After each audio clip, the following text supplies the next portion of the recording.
khai min lên mong bung vang khoa cô na ama fan so ale neo yum le kat ve hung ding do volung se tein the mong bung the head sing na the SAIKUL idol cha kan do no me hi le round 1 apada ban bari hung chalvin mi zakhal la som ni la kon in som hong kileng doin tu ni la a la na hin sa chai tu kilhon chun nana kinep na bang azu namason zingam nana kinep na ko na halkhat lungzo zeplo tabanga na ki gelam ipi na gelam na lunggel la na hin sa chai jo win kan heno min he kakigot na bang azu ka sa ahin hitale hilaya zat soin na amohoin hilai chu awa ni lai chu lingpui atiu amoho dungzu ya chu kaking ap tha hita ki pao min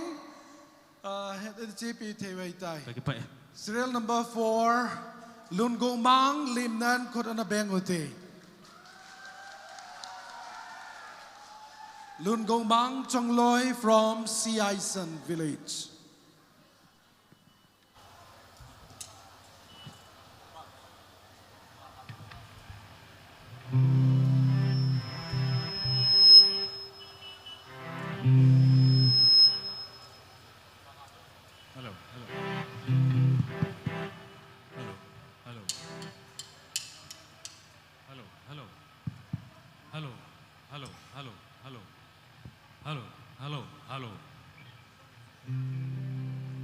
Hello. Hello. Hello.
Hallelujah.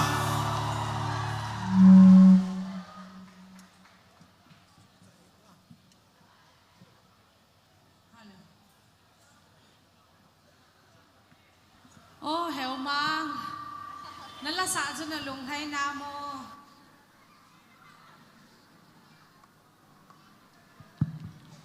Oh, heo mang. Nalasa dyan na lunghay na. Hay mama eh.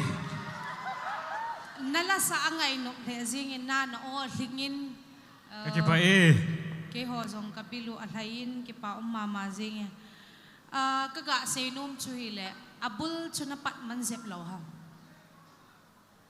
Lâu chú gaza lâu chú là zawa kuna gaza, ale kê za lâu. Mai chú gam la zep mai so, cái gam la. Ahut tile microphone mandi dan chú neo khát na, an niệm le hitai nai zepa, Allah santi le hitai gam la zepa, thì chú cái cái say đi dòng le cái gã say na. Tu serial number 1 akipat 4 chan hi kavet na lang hi timing ahiin beating ahiin pan man zep law ahilaw le pan gay zep ti ho pan mazep ti hi tamin na hallelujah tinalay jang chu neo khat na hano ka sa zepin na mabana chi na dinga azawa ka say tabanga chu hichila hi la sa ding la las lang lehun thupi ta chai ding ti cho hin aban le hin khulam sau zot laya tinalai jong chuna pan ge zepin na nei le go mel hoi le thahat na chu tilai jong chu na music chun ahin del ham ge point na hung ki noi nong thai tho jingin chilai chun eo khat e ke ya langa ki pading kain sei theyan lang abula ki pachu na sa hoy na chu tam zo mong a hi e na sa hoy le zinge gahin ki papi e Cái pa eh. So bi mang boy ni la Lapa. gol hang na lai ni upan hi ta mo 2022 July 31st aju golwa kan bol ai te dukumai. acha ala in nei pi hung le khat ve mi pi masanga hung ding na phan te Cái này pi hi kha Delhi a umin na. acha Tu ni hung thong di ke gol le kha flight man tambe se in Monday ni zo le hung thong di. monday ni le na ki go ngal le phating na kho ke ta ho ki pa men na mel jong hoyin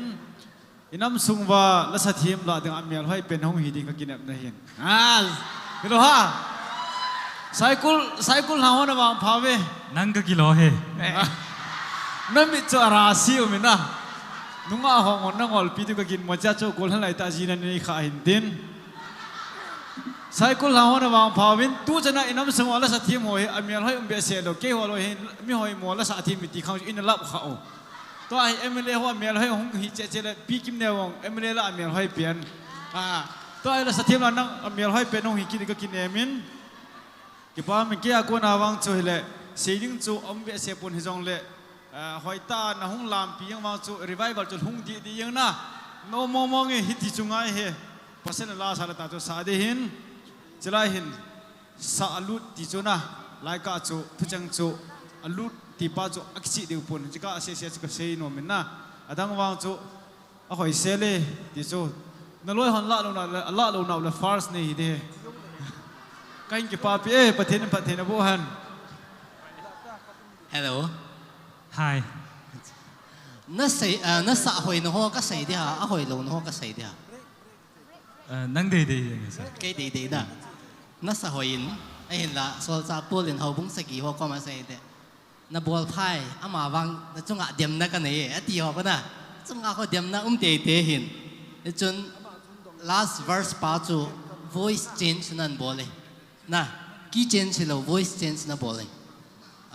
Này lệ cầu, hồi lại là chơi tạm cho thu pi ta anh sao cho nó cho hung lì này nè, ít tập bằng change ball ho cho Hi de boy di ka. bữa là cô na cho thì cho nên sản hung lệ cho hồi đinh in cái ta sản nè, lại cho lại change pa ho cho cái lệ hallelujah hát về hình sai cái chân bàn tiệc chorus Ha. ai bị kỳ dùng là họ lâu bị cho hallelujah bọt bọt lên Hallelujah.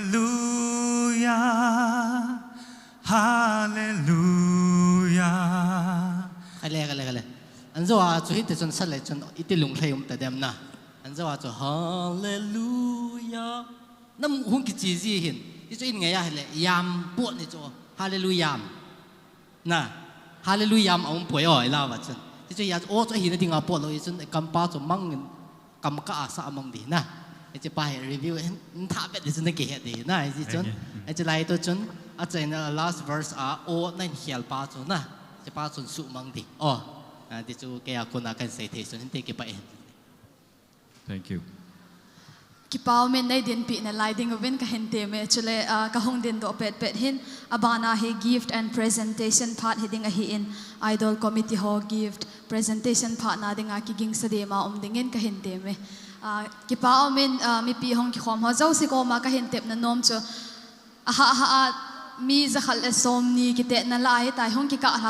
ลาตูนี่ละให้มีสมบ่าวเสกกิเตนุหิตาเอ็นก็เส้นอีกิโดนเอาหิหันลังพัดกิมันดานหัวเฮพัดอิมันตำอิมังสวดไทยวาลเวจสวดไทยวาเลที่หัวเฮลุงเสตาเกลวินตูจานะเฮ final หิตาอซีอินอันนบนาไทยชนะอมหันจงอลุงนาจิมเสนาอโดอเดียวอิสุขิลนหัวจงอิกิเหนาฮิเลอิกายโดเราจงเลอิกิเหนินอิกายโดอาฮิจงเลอบานาสุขีเราหน้าดิ่งนักกิจเกลที่ที่จะเห็นดูเห็นอุโกมัง question ขัดกันโดนมินฮิจิ idol ลาเห what inspired you to join this idol if you inspired นะบัวลาฮิจิไอ้ห้องเจ้าหำที่จะในใส่ปีแล้วจนกี่ป่าวมินเตไอ้ขัดก็จะไปจีทุดเฮ what inspired me ที่จูอะไรเอาลูเลยก็เทลูยังไงไอ้จูอามาสเปนนะเฮลาสาวางจูจัดโชว์อินคอมเมนต์บอลวินทีมจูก็ทีมป่วยไอ้วางอินลาเฮอากิทาเลยจนนาก็ตอบเป็นจงเลยหินก็เลยเทโลเฮลาเฮแต่จู่ๆก็ที่ชนะจังขัดหินอันนี้นะจูตุนวางกันนูอาทิตย์ได้นะหนึ่งกุมล็อกดาวน์จนกุมภาษาจนอาทิตย์ได้อามาอินกันนูหินละสามีหินอามานั่นใส่จูว่าจอยลากิติฮีเสียมติลมาสังเอาโนมาหินวันกำกี้ไอ้สาดีวหินฮิจิว่าจอยลาหินว่าจอยลาสัตย์ง่ายมีจับปีลานะหงดินนะว่าจอยลานั้นสัตย์ก็คิดป้าจีติจ้ะฮิจิจงจุน that drive me จ้ะตัวเฮมาฮิจงเลยตัวนี้คิดป้าติจ้ะว่านับปะนะหินเวลฮิจิอาจูอามาอาทิจ้ะว่าเฮอามาเกลโดจิงนั่นดิ้งตีดฮัมลาจงเฮเพ่ปีก็เสียมินไอ้วางจุนก็คุมดิ้งก็ติเลยซุ่มกันในโลหินจีจ้าจุดชอเทมมาจูตั้งหัวยังจูมเบไอ้น่ะลามีลาวางก็ไงหลุดมองเฮจี that inspire me หินจริงแหละอันนี้จันนะก็เสียโดนเราไว้แหละก็ร้อยเต้นนี่ก็กิเลสพัดเลยโนมัวสาขานั้นดีติเกตฮีsorry ฟอร์มฮีฟอร์มกะละหินนะฟอร์มฮีเกดิ้งกะละปูอินกันเอานูตุยนักกิตังสดายมาเฮตุ40อามาดิ้งอาสกะละอภิหินเกฮีจาวโลดิ้งกติซุ่มกันในโลหินไอ้เล็กร้อยเตนี่หินดิ้งลินากากับเลยอุปาวเนียวอามานี่หินฟอร์มขัดละหอนิน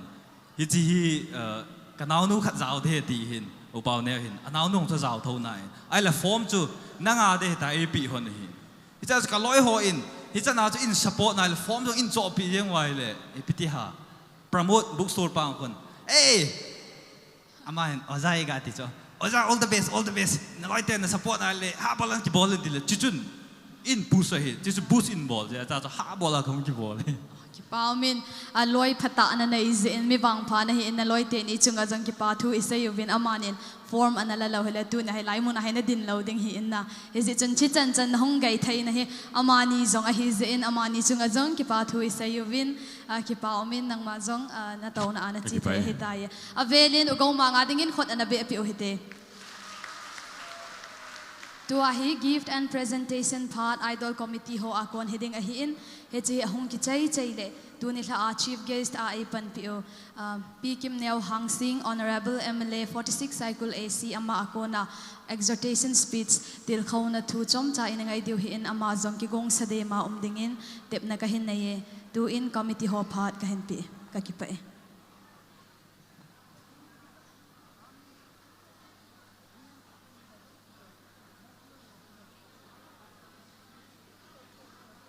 Chule hiti hong kitai chaya hile special number ikthes ho heading hi in special number ading in ikthes ho zonggong sadema dingin chief guest nu holim kitai chaya ki gong sadema dingin tep na kahin nei tu in committee ho phat kahin pi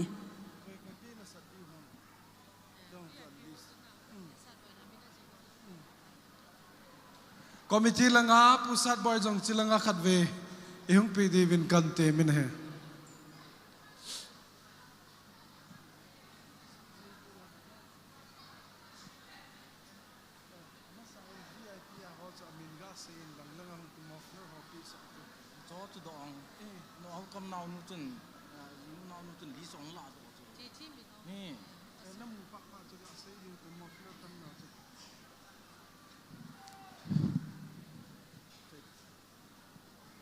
tu nila VIP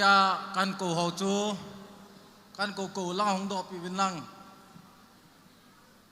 ali su di bi pi ngong la do the them ho ya namam the them yo ali su na la chun choi tem mo i pi diong i to be diong na tia na ki choi do ham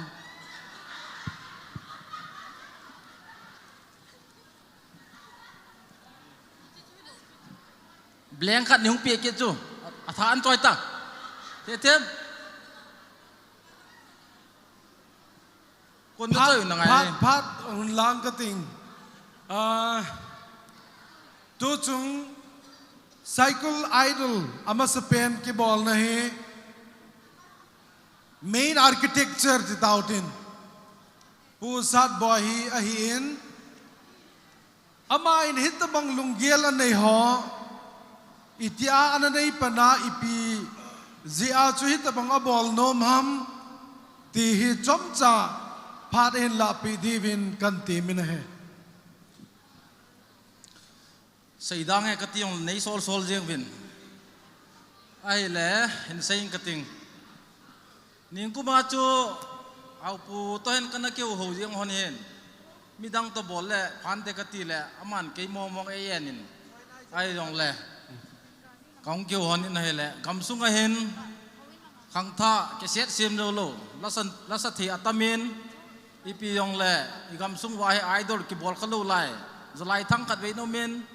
ai dòng lẽ aban hen yon cắt bol te ti chu cái kêu hòn hen cái ni gel cho hi lẽ khang tha la sa thêm ho cái set sim đâu lo ai lo lẽ ko sunga la sa thêm ta mo he lên tan bolowin SAIKUL block song hen khat ve hi tabang ke te no he bol pi le hen ala la an jong ke set sim do thei di ham alo le aban achi be thei diwa hi le amot phat chom na ding ngai tu te kana ti hon hen ipi yong le ke te na ong ki pana panen group a ki semin group ho jong kana se yen kita bang he gam sunga dinga phat chom na dinga ki bol hen koi man thu se la se isei thailo do he kana ti hen tu ne ge yin aboy om hi la yin gam sung mi pi ho hen chuteng le akite ro chunga ki pa thu kan se yin tu je nga jong tun la final hetan anung teng le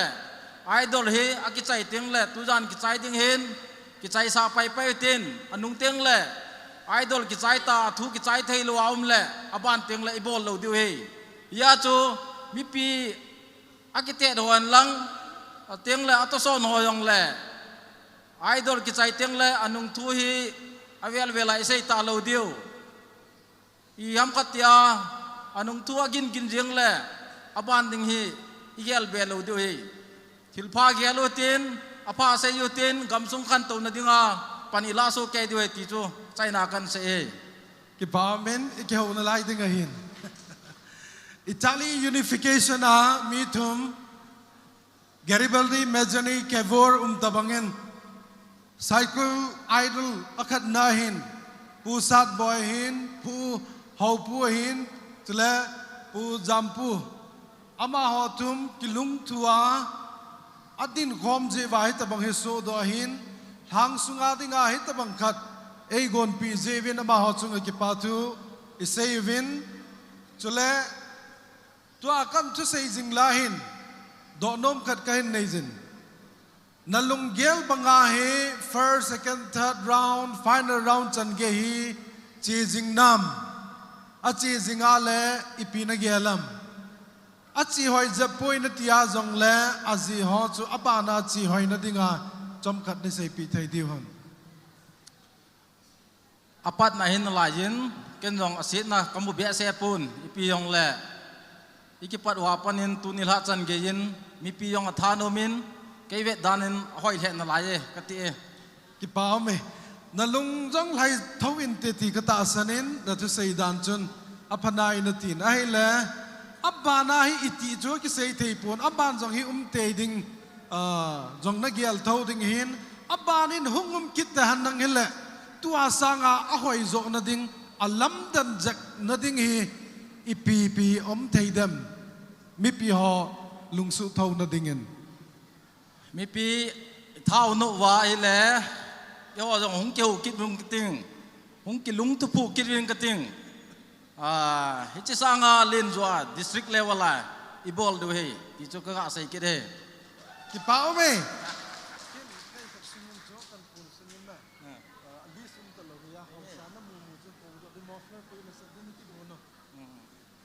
Hetsa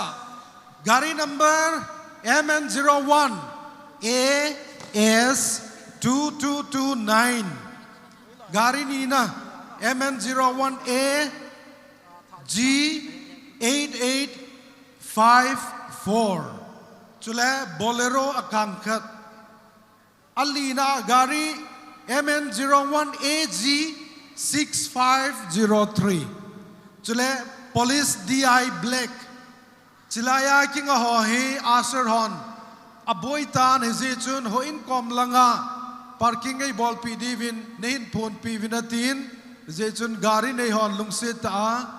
asher hon ei copy na lamwa park bolding in kain tem vina he tu jan program he nang na hung ze na nom chomin nang na hung ze a hichi program loling a hi ti hi committee kan phung do no min hi je chun I ko mo wa to ho zo si nang na hung ze na nom cho me ki tiu te nang na hung ze na nom cho me nang na hung ze na nom cho me nang na hung ze na nom cho me ki su to jing la hin a zo ting le hausapu la choi na khat khotul la choi na khat isa khom di wahin nang le kei ku ki chanu japan ilakai nei yo la koila a la chang hong ki butchin sa khom di contestant ho zo se to ki go to jing line a music in kan mut masat pi no movin van gil zola ping pala he ho chun hichila he na sa thei jing di hin atu chang nong ki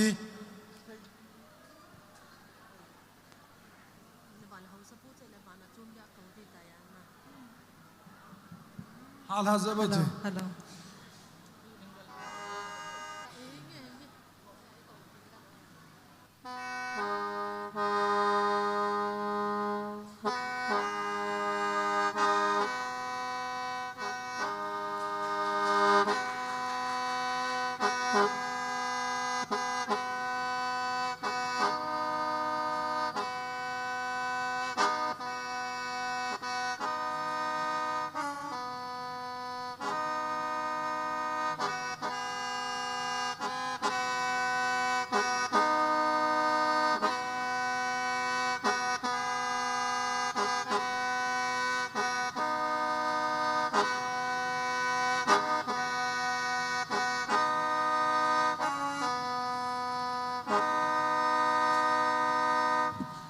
Za thầy nào vào mò coi coi amun ngập cha nào vam nắm khara kapinga tia inei go hao ikiman sa go rồi ikiwayo nam ipi ton na ding lo chopo tia noi nep lai sia chu I now ikithai mang deu khove second idol SAIKUL second idol he am te ya le khang tha nupiu pa zong la nupiu pa naw lang ho gosam mo je ki them chu pan tawen lem lei sa je ki them chu pan tawen pengkul mo je ki them chun a price de mai mai helong nam khada pathin nei sim nawa inam hi naw he do theina ding til chom chom mo la musical instrument ho jong asu hing nu asif sing pa pangding kahi tin SAIKUL chanu chapa ho zo se ikitem bina he tun aban ban hong chiu tin azo ting la isa diu chu o chung pathen hun veo ga sei khomute chung pathen hin veo mi pion kanung khat vi hun zui vo o chung pathen hin veo SAIKUL gam kai kuki chaten chi bang ke aga phasodin song pe zang wang kholai ja ka hin tu ve phathei hin lanin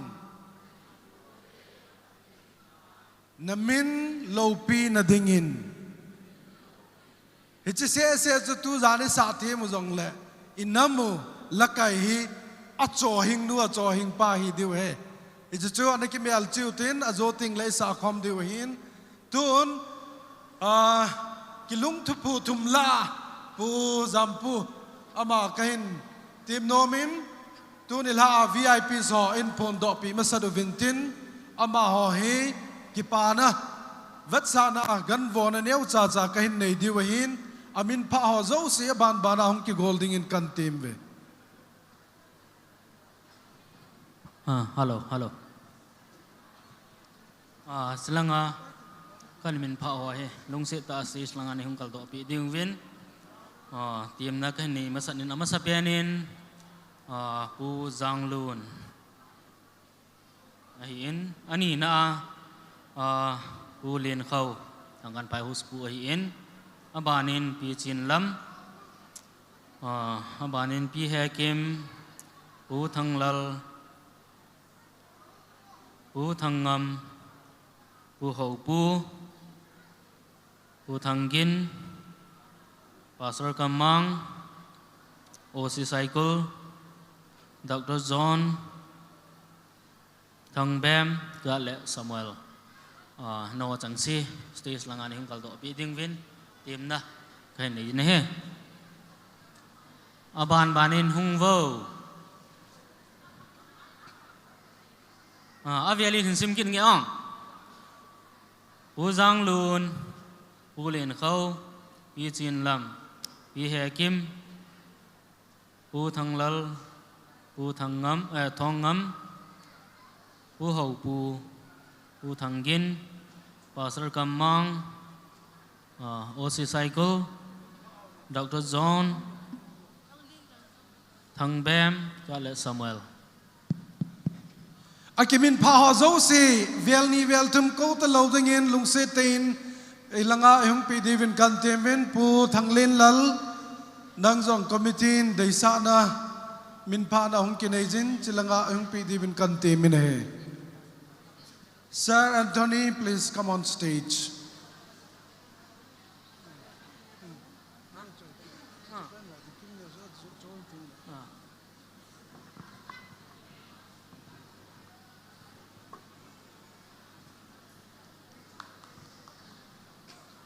Mi pina zona le thakata khori be khom diwe he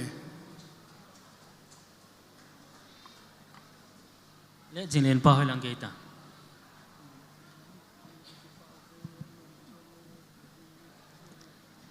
tu ni la hi chi amasang langa hong ding do ho guest a hong ho zo se nang ho na hong zalen program he anom chomin alo thing chomin hi ji chun na chung chi wa ki pa thu ka hen sei ve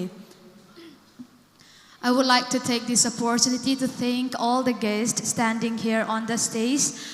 Thank you so much for being here in our midst. Your presence means a lot to us.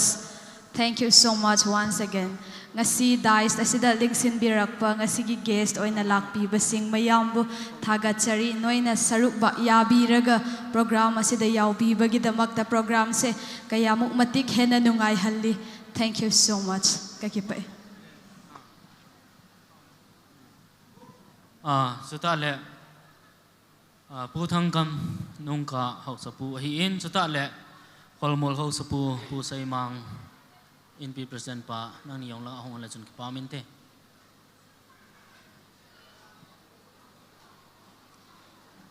nang nin hong hon to ka ahi na loi ho hi chi su lo de ti ho ti chu he hon in lang hong ki no thim hon la chun ki paminte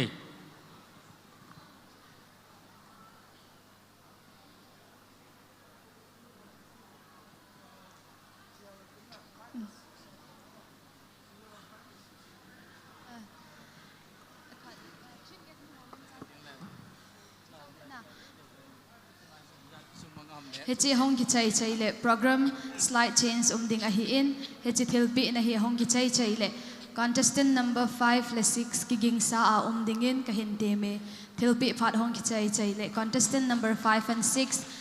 round ani chan na dinga contestant number 5 and 6 a ko na la in ngai de ahi e te di vo nei din pi na live en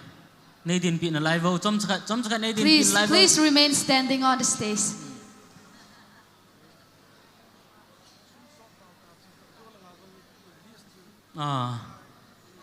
pu sai mang in pi present pa ama awa na lajin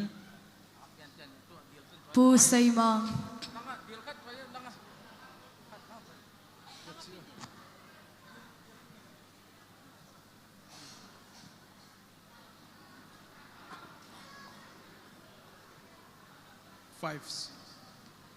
contestant number 5 le 6 ki gong sadema dingin tep na kahin na ye.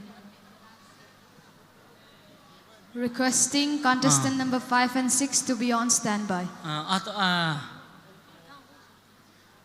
Stays a aiden pi ho guest ho hong ki chai chai le. Luôn min thang tol thang ho sapu nang jong lung sit ten lang hong ding to en lang.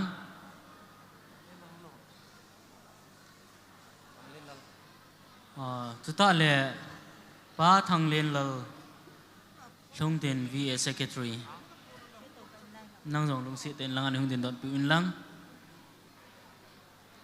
Lung tin VS secretary pa thang len lal stays lang along set te nay hong pi law chun ki pamit.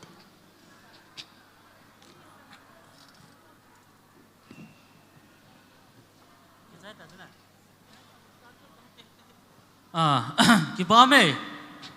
Dunia him 1 2 3 4 5 6 7 8 9 10 11 12 mi som la mi ni hin to a hi ama sa pena in pi president pa hi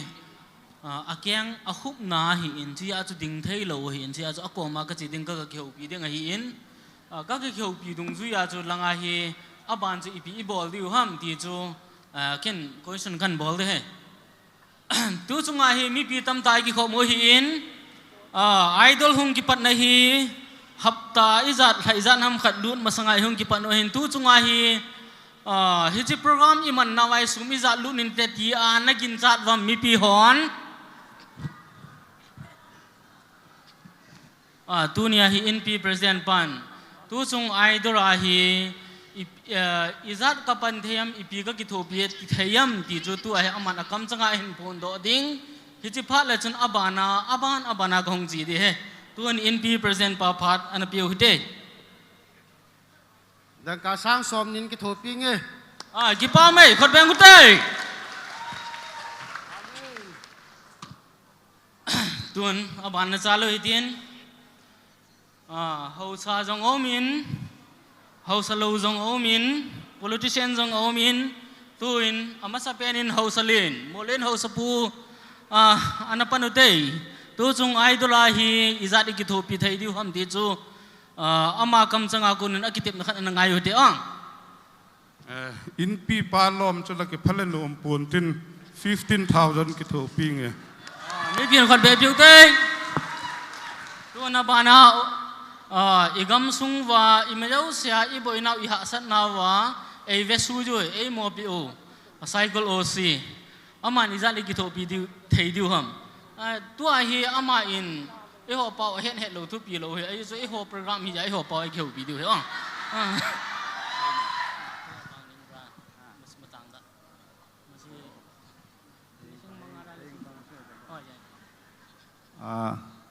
ai yam pang zero lising mga khak pang jage ke pa me khot be biute tu na banin MDC pa na pan kinute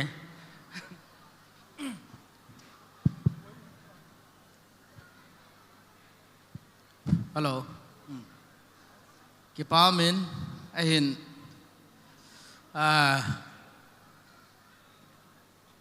kangpu pilanga sports ke bola ajaw lo hi loading da oi sports ki ta bang khat ai je chun tam ta ka sei thei pon na yong le nambu sports ta banga kiding do yong le asti sa ne din do sa je wa mi yo sen ne mu ta je chun ken yong in pi pa ki kho khalwang le chun khan khu nun khu se ham ka ti in ye chun ken yong sang som le sang li pe nge ki pa me khot bang che utin silanga no phaten not an bol ve no tu hin aban ban hung che te tu hin tol thang house pu ale dang on sei sau win kin dong sei lo khoen amo senior ho pha lom lom nang thasin min sang som cha pi nge le ki pa me ama ho hi khan khu jong hi be se lo ai jong le sei lo phamo ti dana cho sei hin koi ma chan sang som no ya pi lo du ya su tun pastor pa phan na piu te ki pau min ima ki nei pon hi jong le ki pa pin zan dang ka sang a ping ka te ki pa me khot be piu te tun ibani ni pau ki pa min ke jang ki pa vet sa nen sang a ping ka te ki pa me khot be piu te tun song thu veng hau sa pu phan na piu te sang a na ngai tong e ki pa me khot be piu te tun Hilltown Vice President pa sum chu ki ne han nang tam ta ki pele phate hin ka nei lo jin ke nong sang nga ne peng ngi ki pa me khot be piu te tun hau sa len SAIKUL la ding hului loi hin hau sa len khat a hi ji chun ama wang hin adang ho to ki ba lo ding jogin chan amin tun ama phat piu te nge kyo sang a ping e ilungul hai hi yong la khot be piu te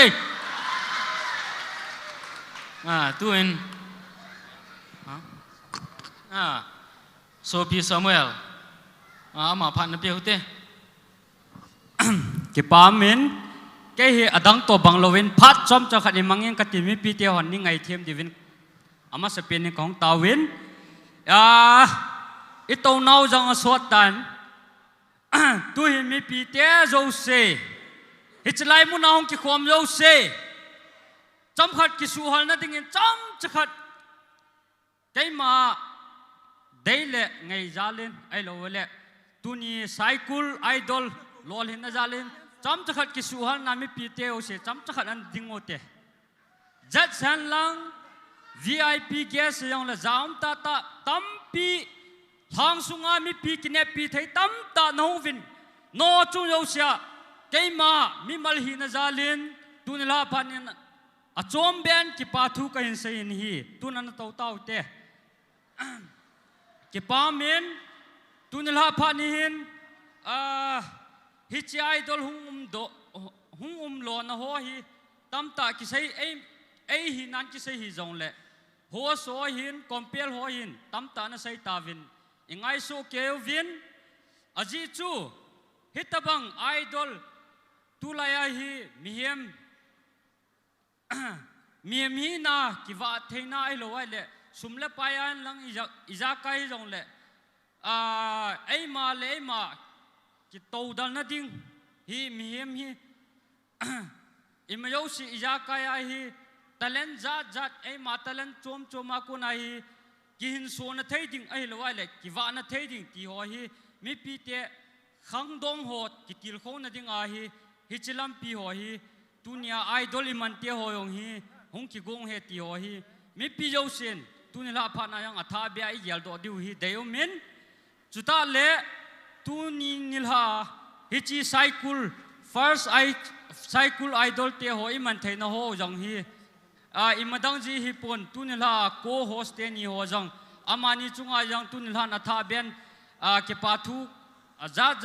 ai ke sanga len lel hon tam ta na sai jong la tunila pha nin jong atha ben ke pathu ni sai nom vin hitabang kitil ko na te ho nam sung hian lang alo le khusung hian lang iza ka hiang le hitabang kitil ko na te ho in po do piu khusung le veng sung le gam sunga so pi kine pi theita ho lam kai ho iza kai ho in ai ho hi ai ho igam sung wayang ki pa pi theita SAIKUL area sunga jong ki pa pi theita hi ti ho hi ipun do hen lang chuta le tunia top 10 hung kai do jo se so pi ule nau te ho jo si chung ayang ka til kho na nom chu a hi ai le tunila hi ai ho iki ham bon nau ai lo le khusung le veng sung hen lang gam sung hi yong le ipan khom na te ho hi ai ho atinga talent te ho hi ai ho kona talent chung chon wa ai ma professional in so pi thei ho hi ai hon thip na chi na tam ta ki nei jong le hitabang program te hoi in gon pi thei ai lo wai le hitabang program te ho hi in pi thei ai lo wai le ai ma thip na chi na in het pi thei ho hi om lo wai le nang man professional ai lo wai le nang ma personal la thip na chi na izat nei jong le chun hi cho chu na pu ro thei lo wai le nang ma professional so do thei lo ti ya chu tunil ha ta banga ho hi professional nang ma thi na chip na la sa lam hen lang ipilam hyang le nang ma professional la ku na chu nang ma thip na chi na ku na chu nang ma hin kho na pui hui thei ding ai lo wa le nang ma in chen le nei le wa ku na nan pui hui thei ding nan sem pi thei o hi chi gam sunga nan nei ho hi mi pi te o sen iki pa pi du he ti hi ke ma ta jang ka ki pa pi na ya la chu ka hin phon do hin tin mi na jalin vet ding in chun ke ma chu ima ka hi pon nei le go ima yang ka nei pon hi yong le ki pa pi na ya la chu ka hung kar song hin hi yong le tu ni first SAIKUL idol hi hing shot han lang dam shot han ti chu ke ma vai la na nom pin hian lang ke man ka nei ka ki tho pi nom ho chu e jo pha le course host te ni to hung ki he tong ka tin chu ke man ka ki tho pi na thei chan yang ki tho pi nge ti chu ke man tu ni la pha na pha chom khat le gesa ai lo wa le stage chung anin ko do na zal wa ki pa thua ka hin sei hi chan chuan lang ka sei khilo ma le ki ngai dam op te mi pi veu se ke pa me tu ni la zlaya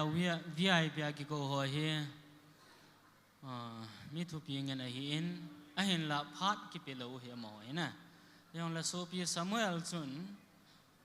ibidam alung tha tan hi mai the chi a chu chi ya lo jom khat ho le ma hi in e pi yang le gel se po hi tin na aman jong angai lu na zala chu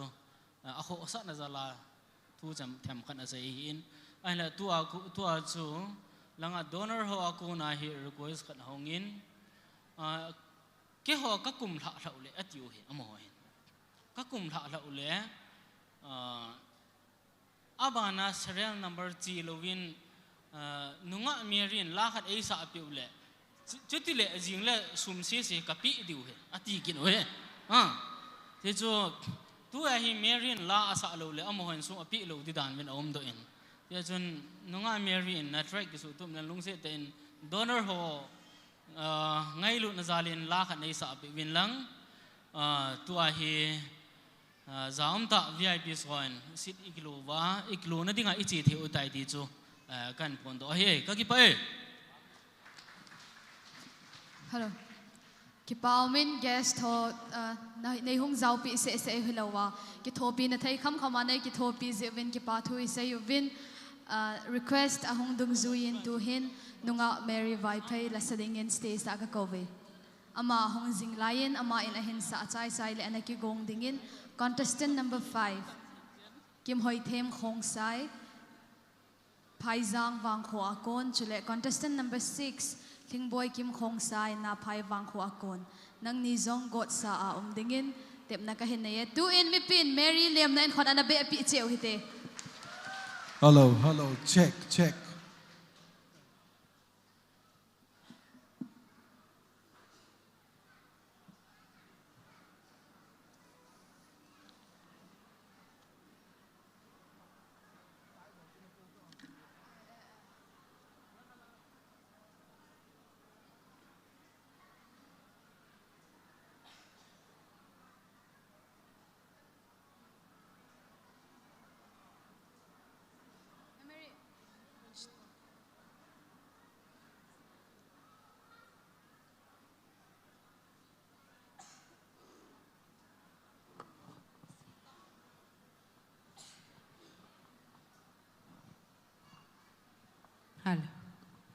Bon Savin nila pa Zan pa Hitabang zan pa ay piva Mava choy nala a kiloy hom na pat Hoy ta ay pipa Paputin lopina Thangva na kapina hi Nom na sao na mi program mo hi Patin va choy nala Lehim ko Kihelzi intila Committee ho de sa nan in sila chuin sang kati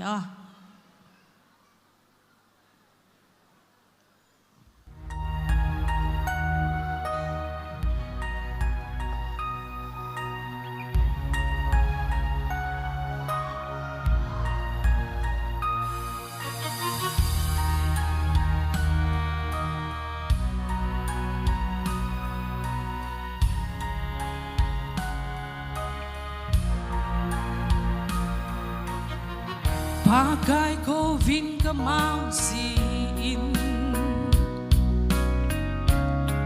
Don put na kamumong ko Akaale pakai ka dem siin Hilay lung don ka na mitlium talo na Gam chu lun ka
Ding mong Halloween Pakai ngai sin ka mau sin Ei ho din asim kin sol na le sa le na Gam chu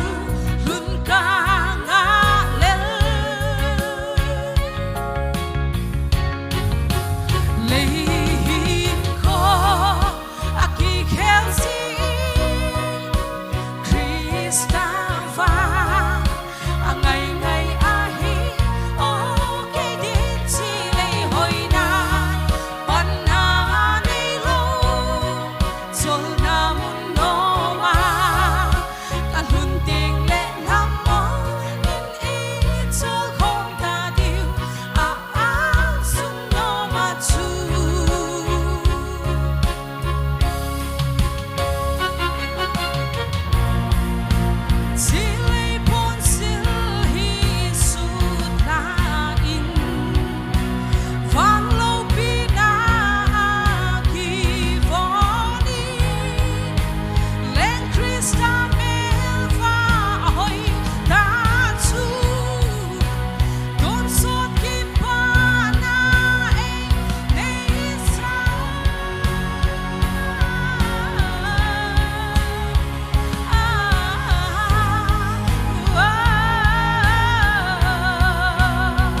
kakipae.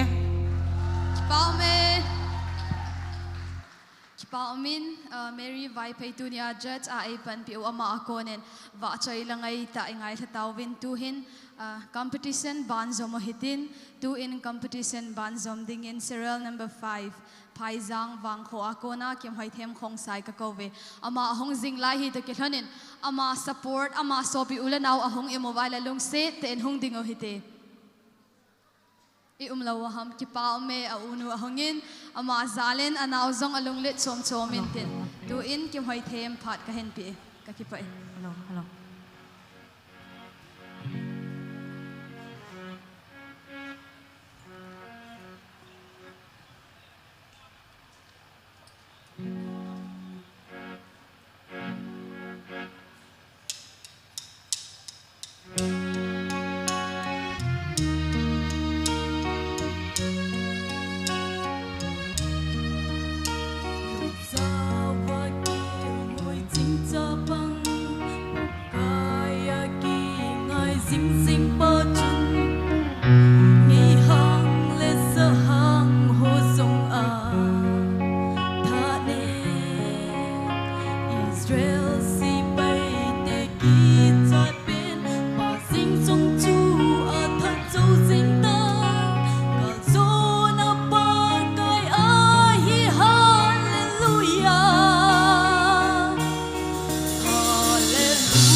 Nó min nên sẽ thấy thăm Kim Hoi team. Alá lá cho nó bài hát bể lâu hầm cái bài hát này các bạn không sợ mà bạn nào có lúc thì mà chôm bể nervous chứ chú phát lâu na chú na nếu trái sụ khil na chú step last na zo aman đi ra nang nếu chả nong ball khil le pura dang zo si nong nervous jing chú ti chú thil hoi lâu ta khát hi na mabana la na sakit na dinga stage chum mahilaw le mun chum mala na sa na dinga mun khat isu hilai le chun mabana sau ta na lahi di chu het din poi mo mama inte ban le music bangle na hin del khelzi na bangle na hin del phazi pona phatia na ki zil man lo ham mahilaw le nan arwazia chu hita chun hong to jing ham piti dan ham ola na sa tha no mam cái sao thà nung phơi na nervous dan cho na bola ki pa cho cái nervous thôi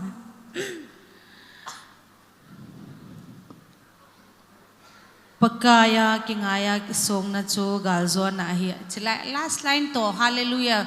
live repeat na bo cho khat ve hin sa ona pakaya kingay pakaya third verse last line pakaya kingaya son na chu galzon na hi hallelujah pakaya kingaya kisu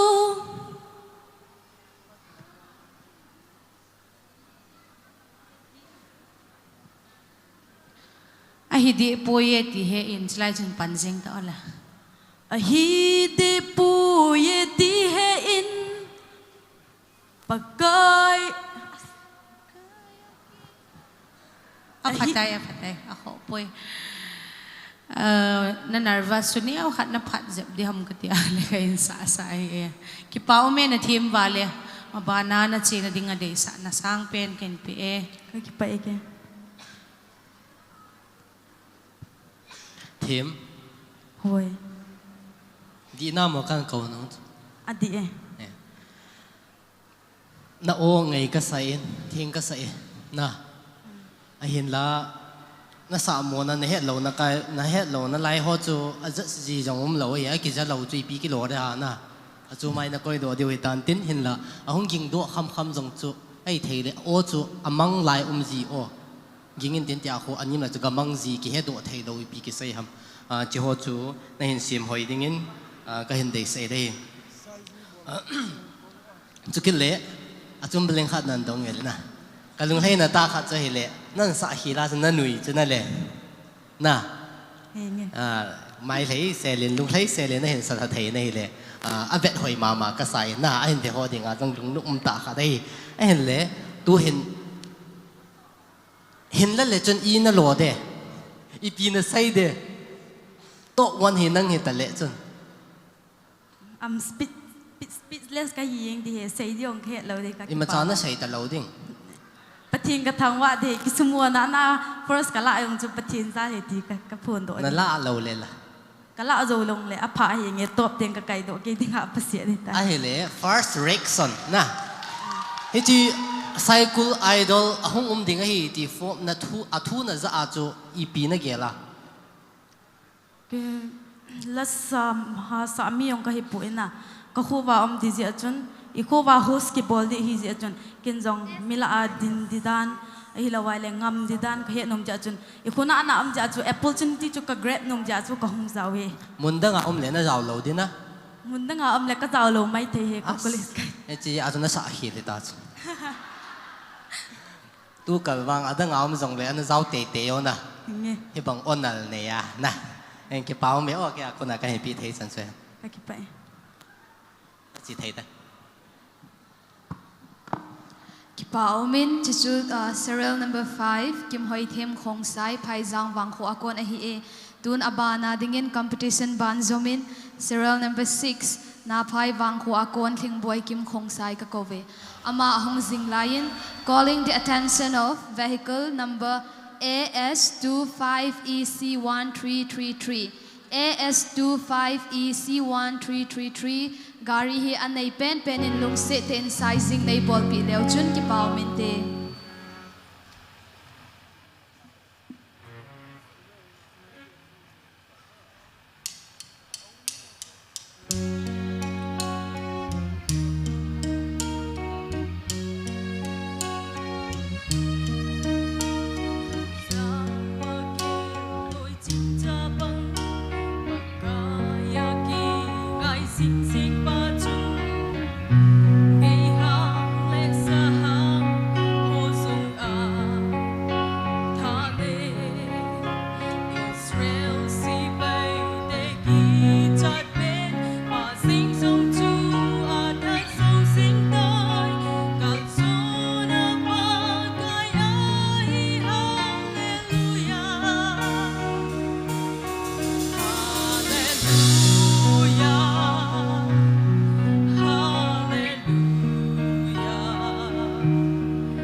Hello. Namin ka Haokip te. Thing Hoikim khong sai. Ang ngayon sa'yo. Hoikim tin ay kau siya. Hoikim. Hitsan final round na hong lut hay hi. Nakigut na pa na cho alut di mo nga na hong kigut hay gincat lawa hitsan na hong kayam. Nang makikiyal tang kanin say. Kay mahin at na kana kita san be pun ahin la akipat na hin result hong outing le wang neu khat hin ai na zizi in hicha ko na hichan ka hin pha ahin hichan ka hong thun zo kai ding in ka kipa khop se ne Dan hi a chei nei lottery na la ziu khan hai baga hong kai ti chu hi bi si pun ti na thip banga ti na he na ki sei jing ta ka thip jai jan kong kai ti le chun a kai lo ho chun hi pi sei di diwa na ke pa min na hin sa hoi jai chan hong ge hin la langa he lovin ai le ipiding a hi chu nan ki o ha mo chu za chu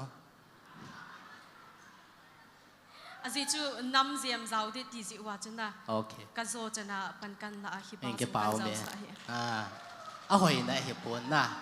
nang ki go dan chu ka ti na a hoi na ding a na ki go lo wangin nan o lo sang nan ki o chu na hoi zo ding ka ta san na hoi ka ki pa ke pa min a hi le la chu I chan na hong ki zil ham hi chi final round a dia na hong ki go na hi ka he thei di ham cái gỗ đàn hi zin cả lệ công thua là tiếng là tuy sa cái đồn chị này là speaker khán giả track cái hà zin na track cái hà in cái mà ô ta in cái sa in mi za lâu na cái họ in có sa anung pian hi gì con chung là cái kaldo zin cái zo chân in cái peng zin abang le cái okay wa zong cái sa zin hi ti chung cái mà zo khamin cái hong cái team chu zin in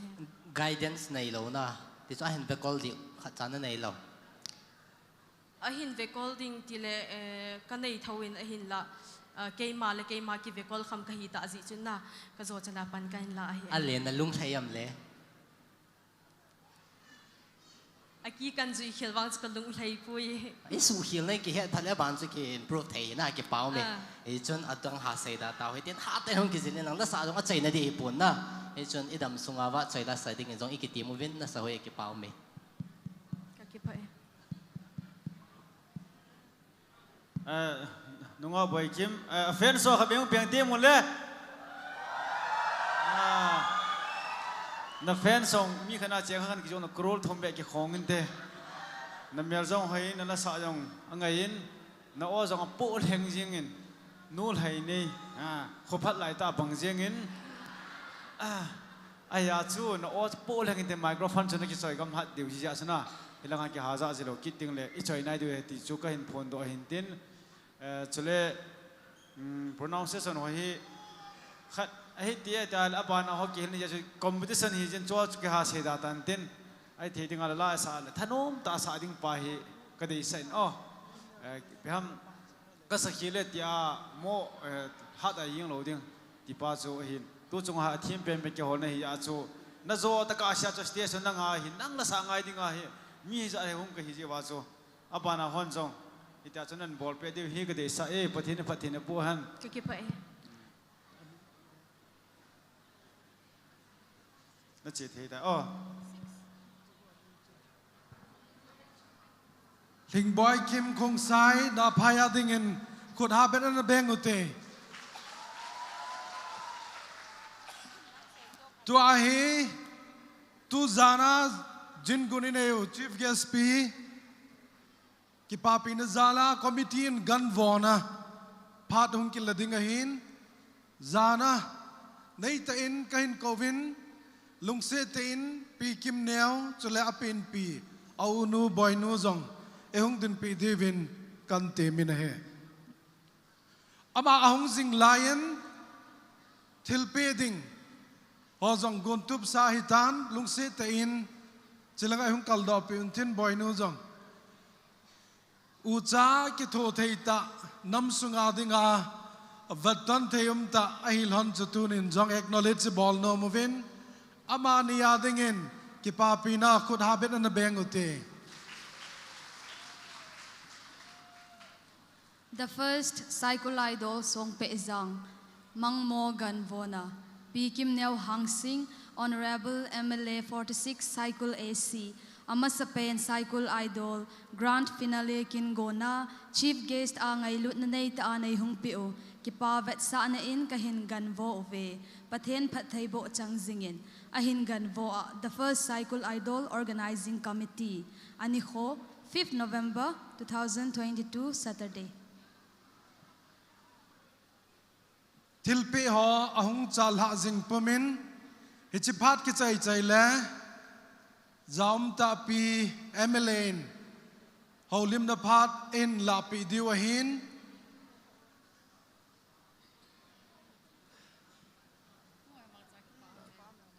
emela pin phat ahin la masanga ama koma report kan pe ding he zaum ta MLP na compound sunga hon lei lai aning neu khada an chebo dong kit ket tabang ding khun SAIKUL idol committee na vai hom na hausat na noi ahin song pe jang wang khwa the first SAIKUL idol October tarik khat ni na nikipanin mi zala somni ana kitedin ichor result ki pongin top 40 kilan top 40 hon date 8 October chun zaila ana oivin nam la mong mong nam la kai zaw na mong mong khatchi ana ki sawin hija kil heng do mi somni ho chun date 22nd October nin la anasavin hija kon chun mi som ahung ki dom do in mi som ho chu tu ni final round hitan top 10 in jong ki paman sang som sanding top 4 chanin ki paman sang som che sanding top 3 in dangka sang som nga ki sanding top 2 in dangka lakhat ki sanding top 1 in dangka lakhat le ake sanding hichizana chief guest zana hing pan pi zevin committee ho zo se jong ka ki pavin ko sungmi lang sungmi zo se jong a ki pading kata sanin he SAIKUL idol committee lunggel chu SAIKUL gam mi min sit na tin tang ki po chu hin hi han nang hi jong le cho hi le la a mei va banga va thei thei dana va sa ding hi lam chum chuma capable i ve ti pa chu aki phong do no min ki chep gol se ta ta pathen lengam na tong ding pastor reverend ordain ho chule la sa lam pang jing azong mi ho la a SAIKUL va hi hal khat be va do sa te ding ti ponat na nei lam kai ho lunggel chu tu ni na ban ban na hung chin SAIKUL mi pin khan to ding ki dei zin la sa na lam panga khat la ni be sim do ding ti chu hin tu nin lai mana mi som ki te ho zong hi aga hitan som la chun an zau hi zong la ama ho sanga thim ta ta zong ana omin ki sa khil ji wang se ji a hi chan lung zo lo tam pi zong amin la sa na lam panga ilung gelu I chan gi ham khat hi in lut tawin khan to na la hoi ta ta sa ding iti ke u lovin inam la kayo zong man sa lo ding ti chu midang I kho khel dau chu hin tunin na vai hom na SAIKUL constancy noya hitabang til neu cha sel neu chakhat banga ichi SAIKUL idol committee in agial chu hile e ho zong atha pen anukha pen tu tua dinga idol ki bol na ku ki cha te la dinga atha pen anukha pen he zong le prize lam pangin zong mi kho khalove plus music live ahitia ki bola la ki sa na zong e ho hi amaz pen hi ve chuchung chorin zong a triple bonus sui piam ti kelle nam lakai khosa gam sungi hitawin cho zo se nang lalim no ya hung ki bola hin tunin nang man na phat man luta te ho nan kai ki a chlaya na hung hi hichi program na subul hit hi kalung na wat simin na chunga ki pathu ka savin hitabang to gon kineho he abana zong achal beding zong dei sa omin nangin zong pan thei chana zong pan nahin la a SAIKUL ke hilowa kuki idol kiti zong khatve omin aban koima abol ngap cham tapon ipizi ham tile sum prize organize na ding hitabang umzen pulen chu ho na ki sep do e tuni nangkan chou nom chu na to khompi assembly a mi mle ho lungtim sunga yung thu na se ya second idol ho jong bol na ding pa hi SAIKUL ke hilo kuki idol ani channa bol na ding ke ya jong pan na hin la thei wale inam piu betri bay chat lo talo recharge bol na na hong pan di kinap na lenta nei pamin tun ka phat chanin ngang ka ting nang ma zana nei tan phat kan pe ne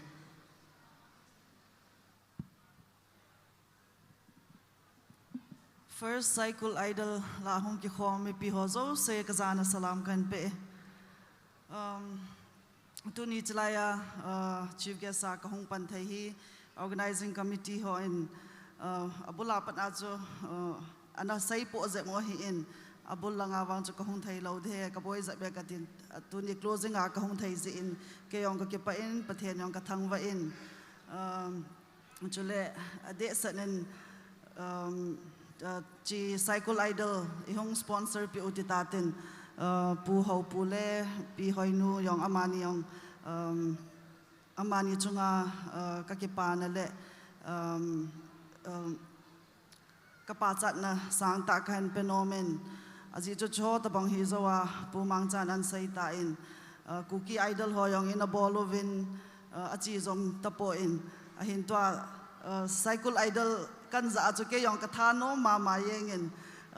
constituency adang ho in abol kha lo e ho SAIKUL constituency a cho ta bang in bol do yong hi ke ka ki pa pi hi in aji chu SAIKUL gammi pi te han lang ipi thil phai pi hi yong le atoi SAIKUL idol jumi YouTube ho WhatsApp ho yong thang a hi in mi zo sen nang hung kai la thil dang nan bol do etin ke zo credit ai pe vin ke na pang hi zong la committee na pang hi zong leng atwa committee hon hi ta bang kin thu pi ta tu lai khang tha hoding kitile no nga go hang ho yong SAIKUL mi gam sunga hi talented tam ta yom vin feel zo sia yom vin le khalang iti yong le officer yong itam vin sports langa yong I League ISL player ho yong itam vin chule chikeu chu hi lowin hiti lasa them yong hi atam zo hi ho SAIKUL lang mi pi ho a hi kyong kilet da ka kilet sa pi zi a hi in a cho ta bang lasa them ho dinga chi ta bang platform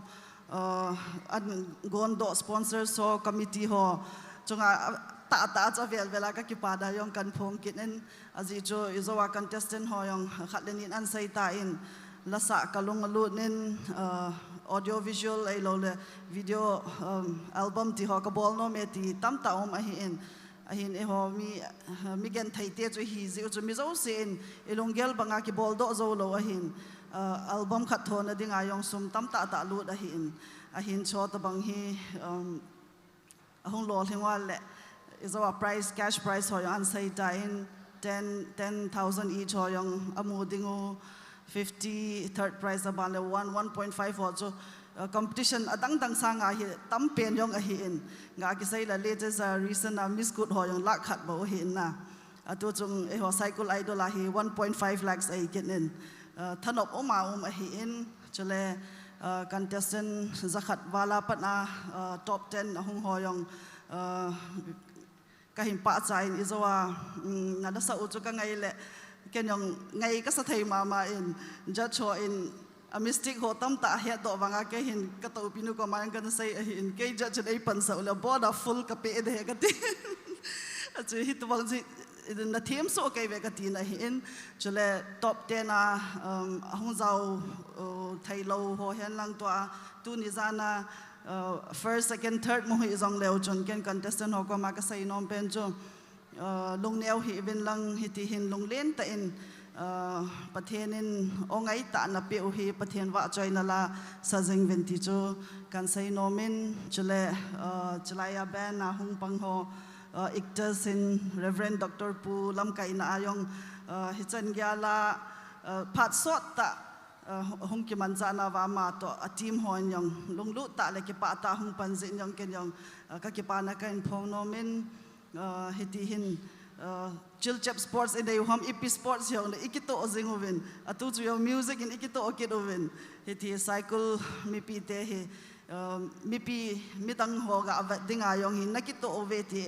an sei jiu hin ke yong ka ki pa le zi in hi ti hin tu nong tu ban yong le ipi feel yong le long kito ta in pangkhom zingoten SAIKUL hi ipi lam pi zo se yong le imenu hi choi sao go te ji chu kan sei nom pen hi chule ken yong thil pe leo kha kan nei nomen si tam hi zong le committee ho kha ni hung san pi u ten hung san pi u le phan te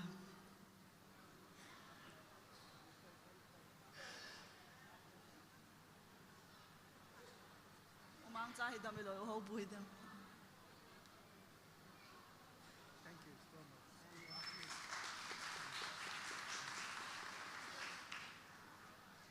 Atam alhom chu sei dautin chule la sa khat kan sei nom chu committee ho hi in is a sponsor ho putoloin ho hi in thildang cookie idol anaking a ho ta bang wang hi sa potin tu kum first a hi to in second yong third yong hi ti chu achi zom pe na dengin thil hin gong vin lang hi ti hin ki tho kho motin bol kho mote ti chu kan sei nom a he ke ma phat chan chu tan te ka ke pa Tuin ikthas ben ha konin la anangai lautin chijo ting le serial number 7 le 8 gontup san anam lano.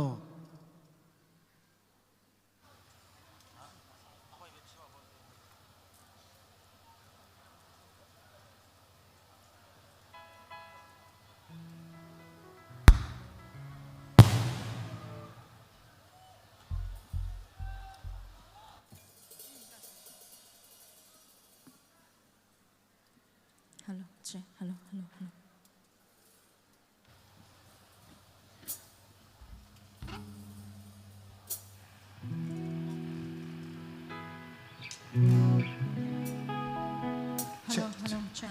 Hello, check. Hello.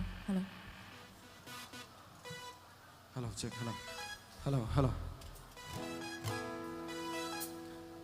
Hello. Hello, check. Hello. BPO na lang tawang.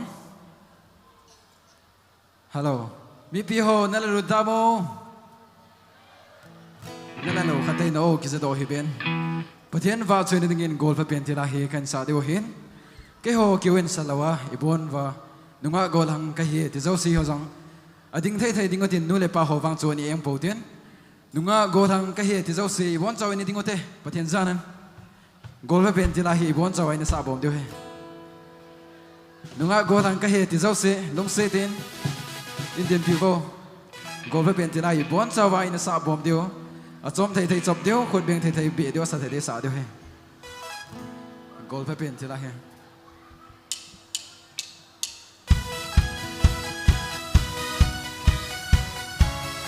khol bi ngoda la biang thai wan chawai sa deu he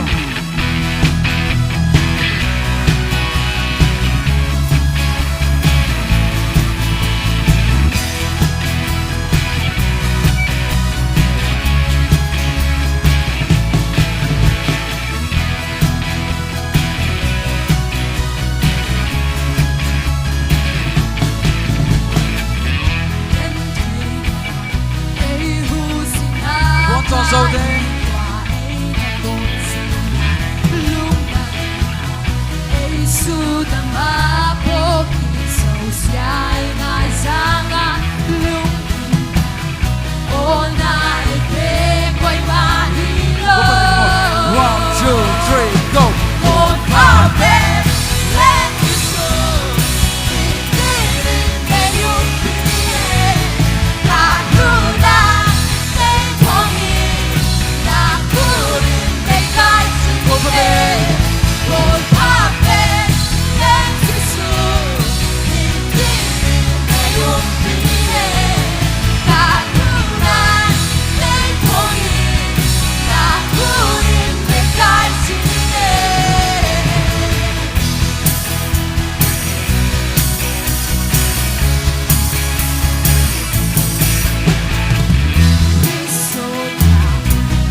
lại ạ chỉ sinh dòng lên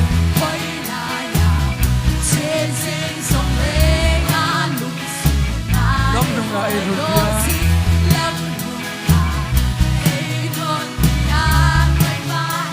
Come on, Hoikim. 1, 2, 3, go.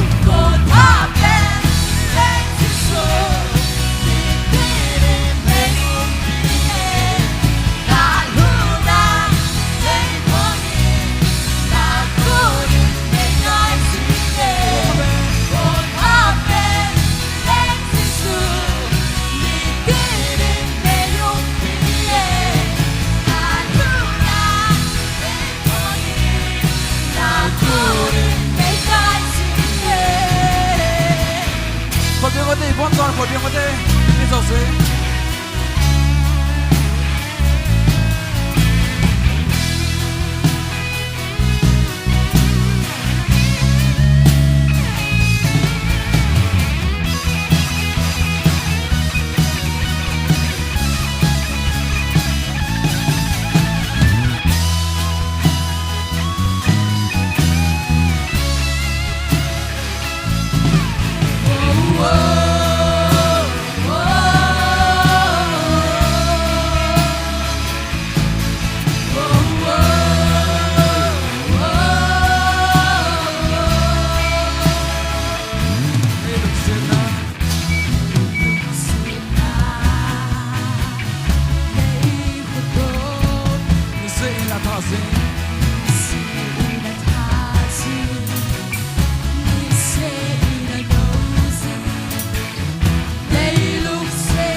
Hello. Kipa Omin.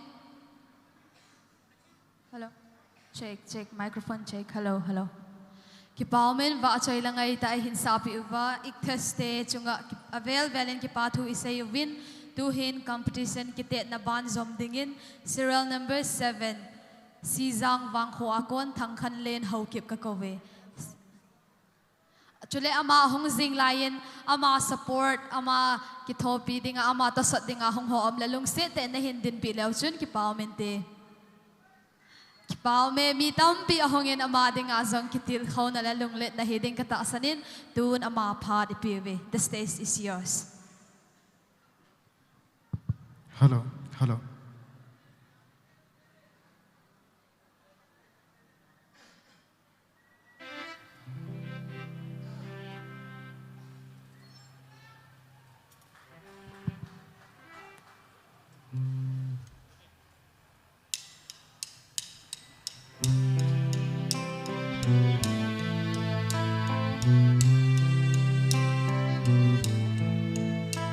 Lòng sao hoa kêu ngồi chính cha ba Pagkayagi ngay sing pa chun ngay ha lệ sa han ho song a thane Israel si bay de ki sat ben a sing song chu a that so sing tai kal so na pa kai a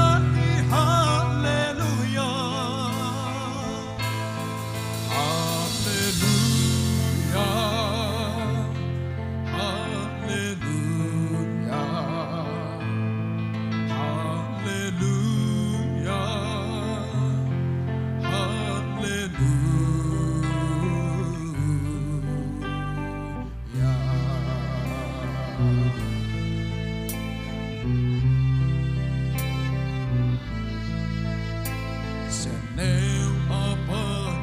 thiên ginga so pasa lut san sana lai son sing in so do sing hen lan so chân in sing song le o ken thấy khăn khô hình lệ do a kal so na pa kai a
Hello.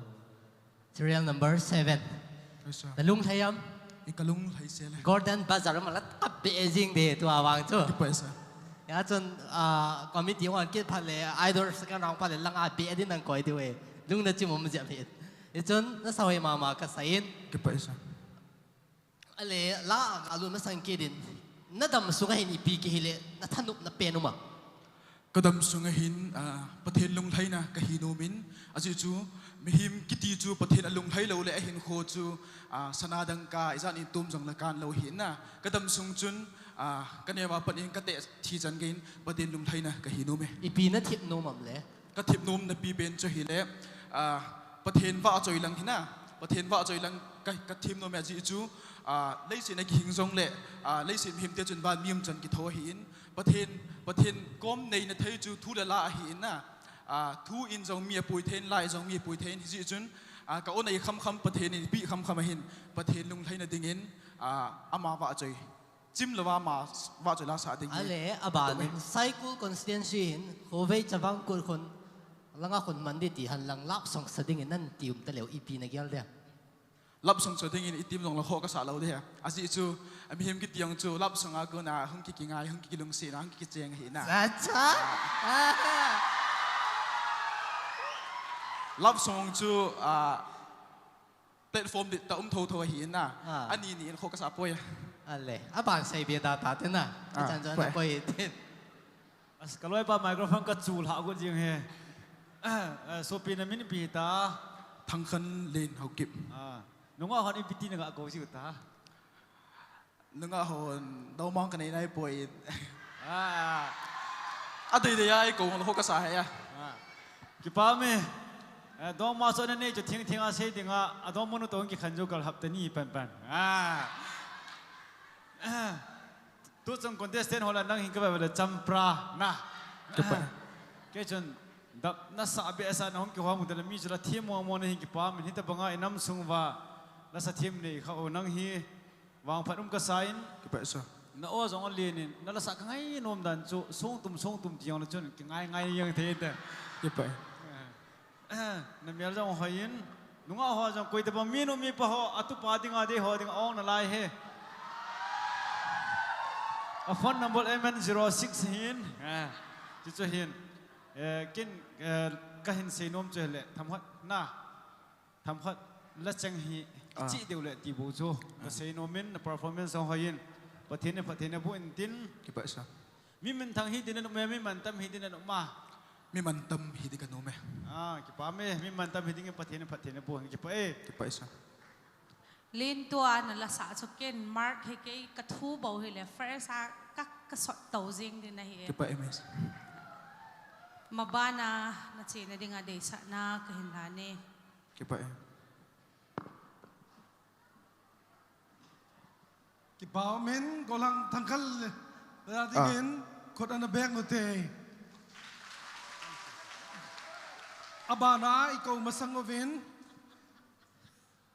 khotol hausapu pul hunjang zananai tain kain kovin lungsit and stay sa yung kaldo pivo chuzong la Reverend Dr. Satmin Lin Iktas worship team proprietor pu coordinator pu supervisor pu izakain amani chilanga yung dindopi vintin hitsunga chun idol top 10 ho si jong anunga hong lang house pu ahung din do to kilana he khotol la choi na chu ibon vai sa khom diwe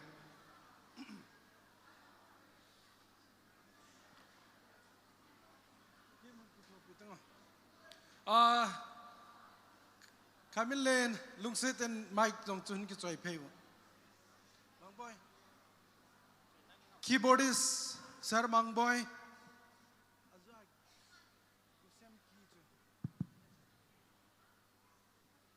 amani alaya dingin tin silaya ngai ning langa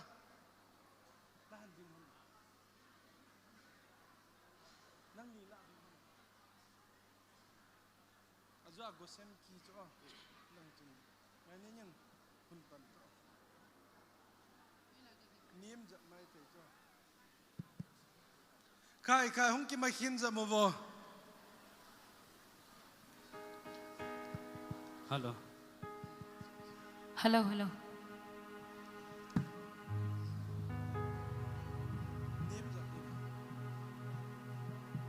Ojung putin anim za me sa gosam kamut lo di ta cha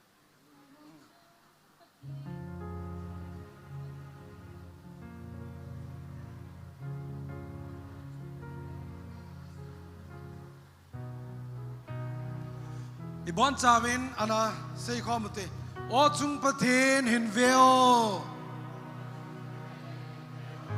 SAIKUL gam kai kuki chaten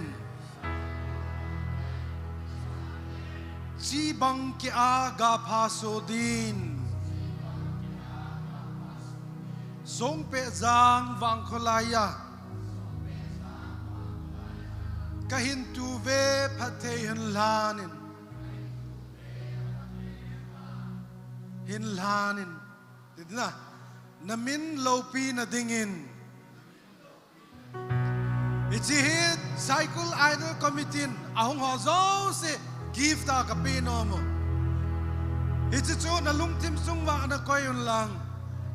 nam khat hina ila kayo jong mansa lo dingin nge na sang pen kan nei vinahe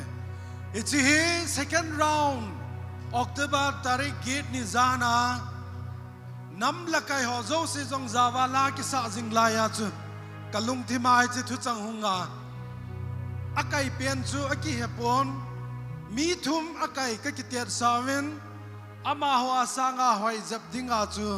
tunia he van gil zola ping pala lakaya chu sa khom du he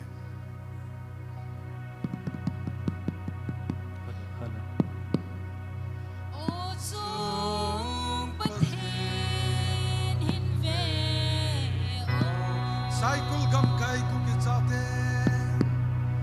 SAIKUL gam kai ku ki chate jibang ki aga pa so de jibang ki aga pa so de som pe jang bang kholai ja som pe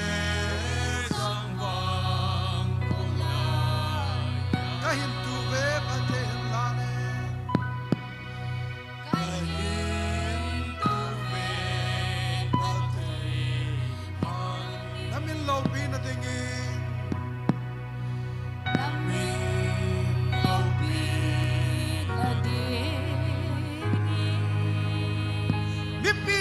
Tahi bebe lapal dong kisaba nasa at kawa ban kan lapi lo diwe ka give to hi ngai lut na naitan sangwen nay mut kon la gya lauchen inam khan kho to gya lachen nasa ta sit lo hel de he avalen sakidute o chu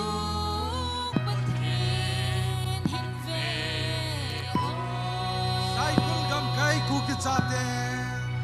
SAIKUL gam kai ku ki chate sang ki aga pa so de jibang ki aga pa so de som pe jang bang kholai ja som pe jang bang kholai kahin tu be phate hun la ne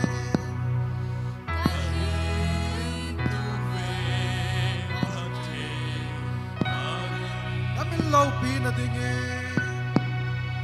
namin lâu pi na dinge lâu pi na pathin changan lang chule hichi wang khuzol jong pathinin ale zadin pathin bo jing tahan bon chanan cheutin tun hausapun phat en la pi diwe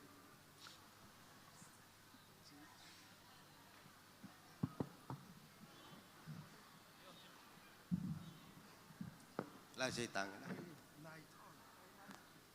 hello pathen long set na chan na jalin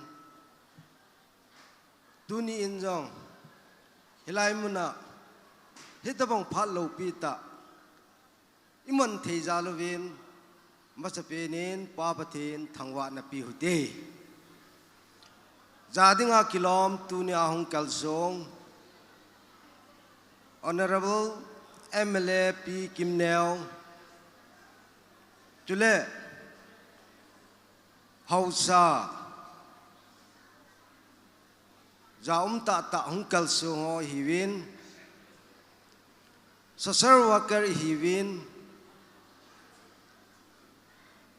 kusung weng sunga angai lua hungjau si hiwin.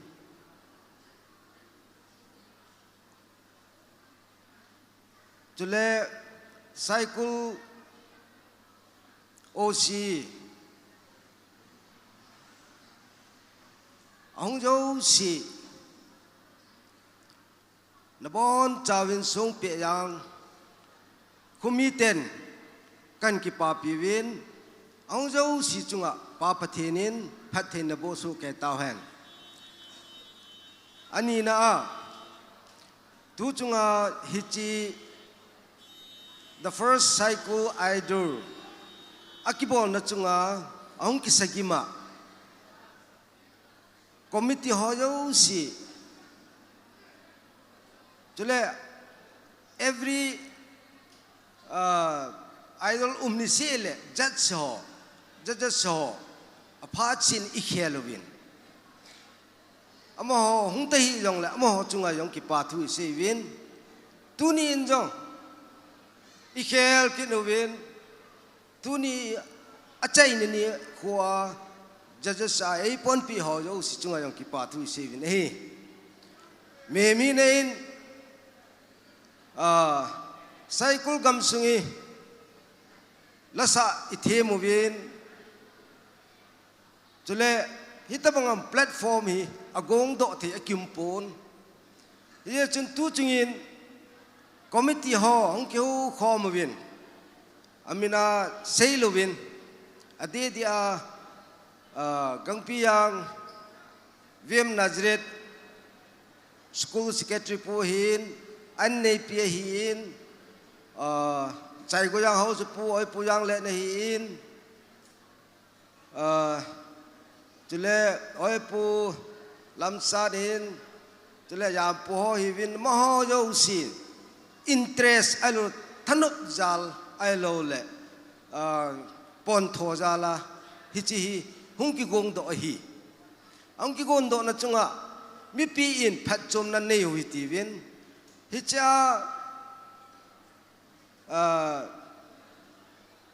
la sa hung zo si no ho zo sin jong hi chi ki bol pa hi el tol na Halloween ki sip to na le a hello le min chi na a nei ding kilet sa pi lo ding pathen jala ikite mo hi tunin kan ki pa pi win apat si in lam kai ho hi sei mo le jing win ima chayong akine sa jo pon ima chayong ki pi jo pon hi jong le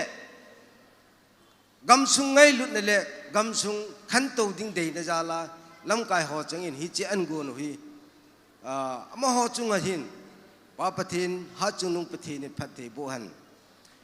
tuma ba na yong chi sanga hoi zo la pha zo in phat the hin bo han ama ho jong dam so ru bin tin akum ki jong le chi sanga hoi zo la pha jon phat the bo han he je chun tu ni in thu yong sau si po hi ti win ki pa na jala pha chom chakhat kang din do a ka si ho yo si chu mi na sei khil si wam jong le ki ngai da mo tin ka ki pa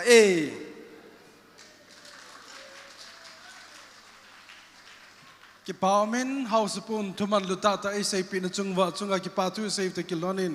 program abana na chalutin la thum ki zom hung hiding a hin to a hi pu hangmil lenin la in sa pi vintin amanan sa chai ting la top 10 la hun sadosa serial number 1 and 3 nang ni jong guntup sa nom hanin lang ichi la chu aban ban chan anangai taute pu hangmil le na dingin mi pin khot ana bengute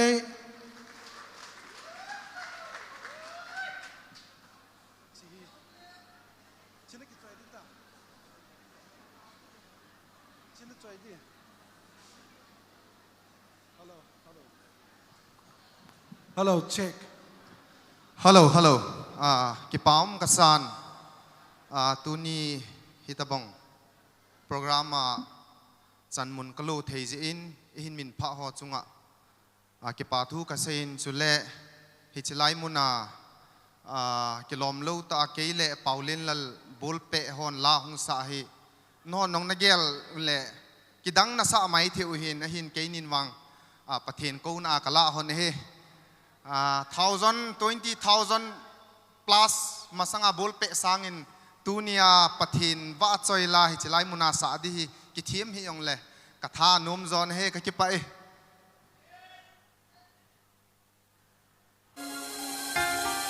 thilpha bol na saute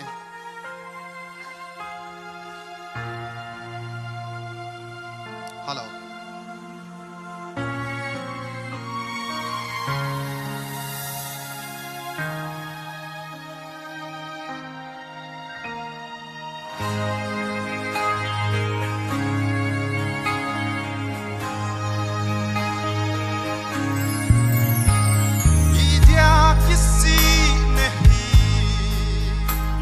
Not till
kipa e patin thang vai nam han hang pu ka kain admire na ha ki belap zengin na hello mai thein football ngai lu khat ka hi zen kana star ma zengin ahin la wang sidom tein football ki chip na ko na khup na ki su kha zen football dei bangin pe thei tapon kain dip dam pi ma main adong hoi amel jong hoi football ki chip jong team kit na lai tunin football na tip kêu lovin la sa lam pang jong na team ma zengin hi bang ala sa team hi ipi ti le SAIKUL idol chu na zaw lo dan ham zaw kham na sa lo ham ai lo le nakilap lal ham ipitu ham kahet no me athu hungin na hin katha nom ma zengin kazaw nomin ahi le phat chom khat hung che zo hin iti seidam recording bol sana la samong keset simong ki luwang hin la hi khusung veng sung dunga pate hon la na sim hoina thumlali hi recording kana bolin hi choji achu ka ki phat lama ka zaw lo he ki paw min asai ngai ma zengin la recording ball ho zaw loading ki ti hin chi chun ama decline na bolin kan ngai sang na ki be che ki zengin pathin na bo jing ta han tun serial number 1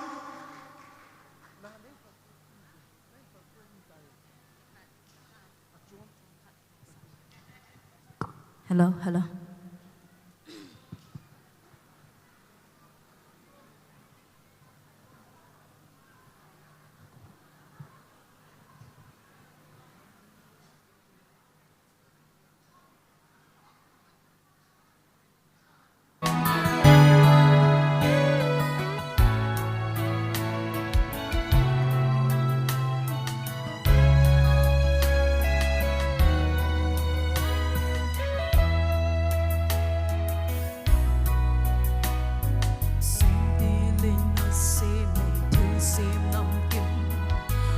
Sim dâu xe ama lâu bi na le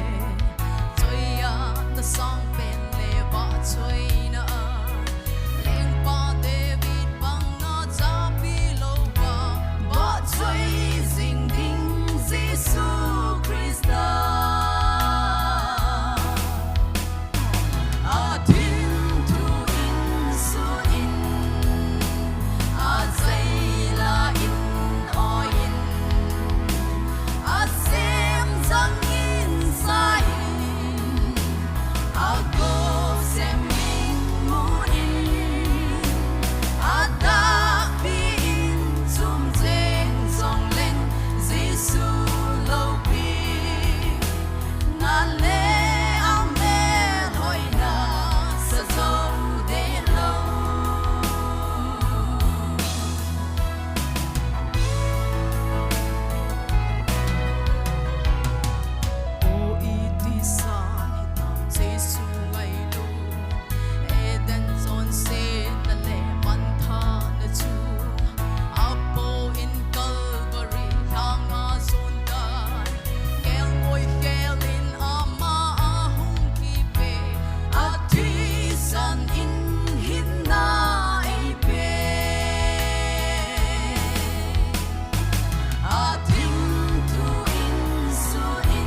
First, SAIKUL idol kitet na mi zakal som ni la no me tam join ka sei khel lo le som gup le sagi no me hol la adinga apat nia pada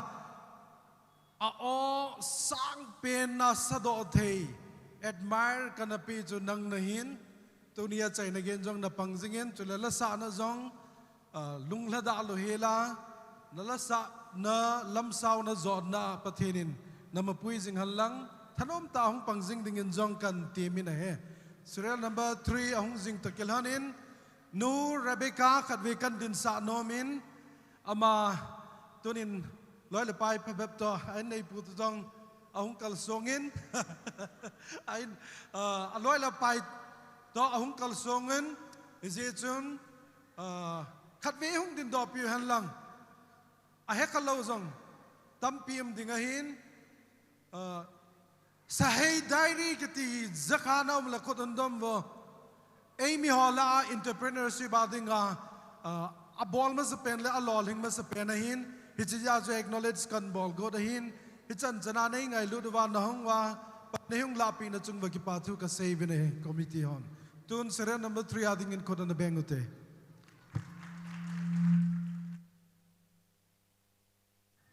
Hello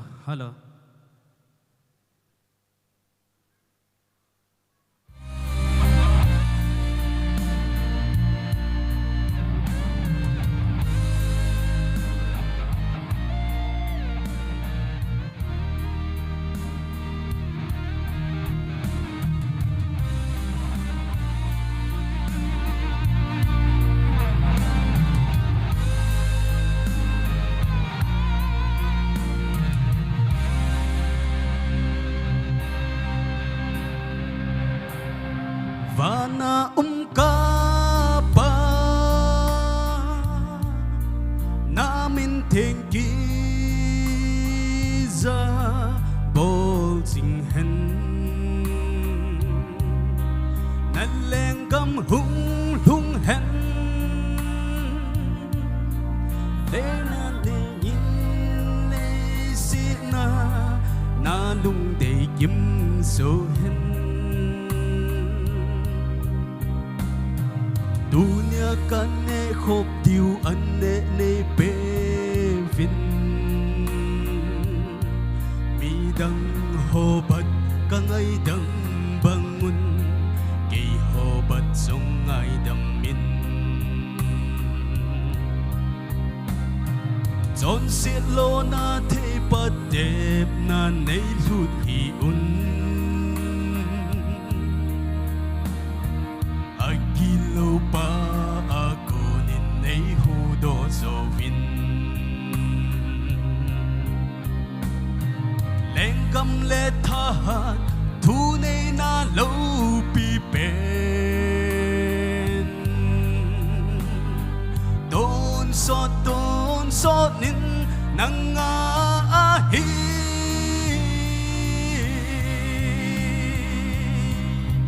Vana ka pa namin tengki za bol sing hen nan leng gam hung lung hen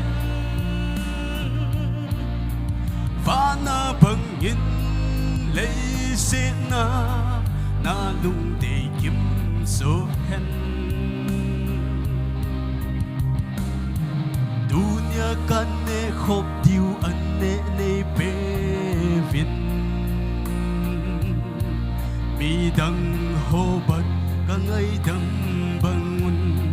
ki ho bat song ai dam min leng gam len na tu nei na lo pi pe don so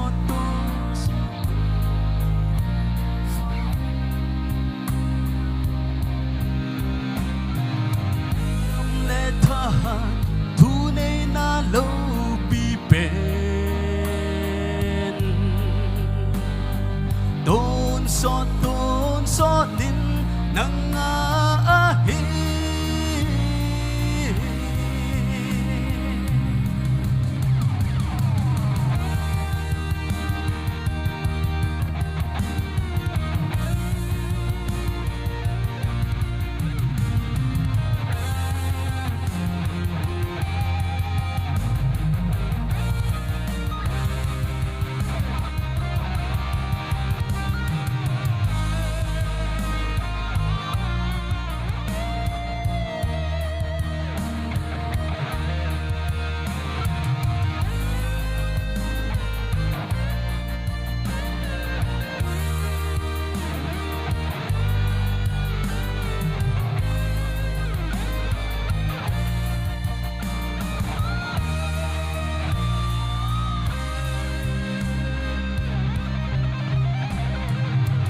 gam le tha thu nei na lo pi pen don so nin nang a hi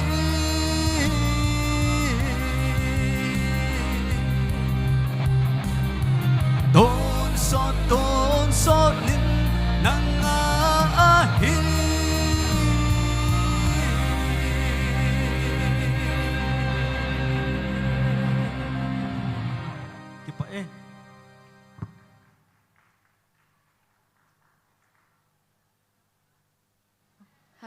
Hello, check. Kipamin,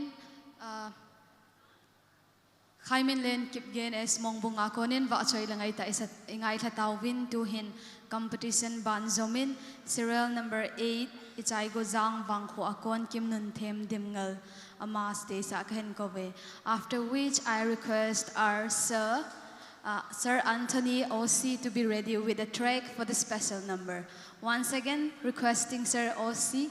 and Sir Anthony to be ready with the track for the special number right after contestant number 8. Thank you. Tu in kim nun them dimngal phat ka hen pi. Mi pi hon ama lem na en khot ana be pi o hite.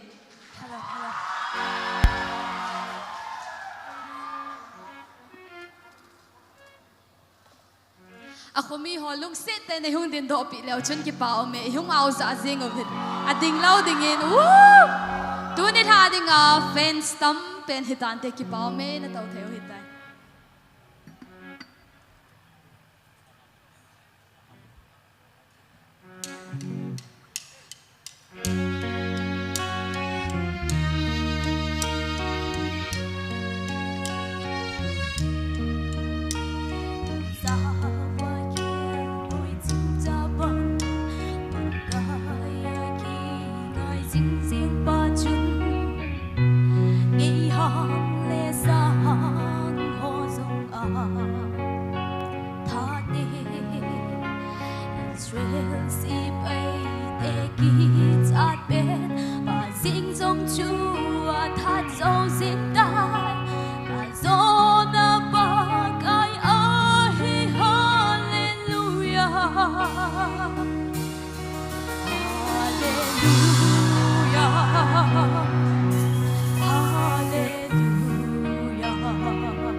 wa ba thiên gi nga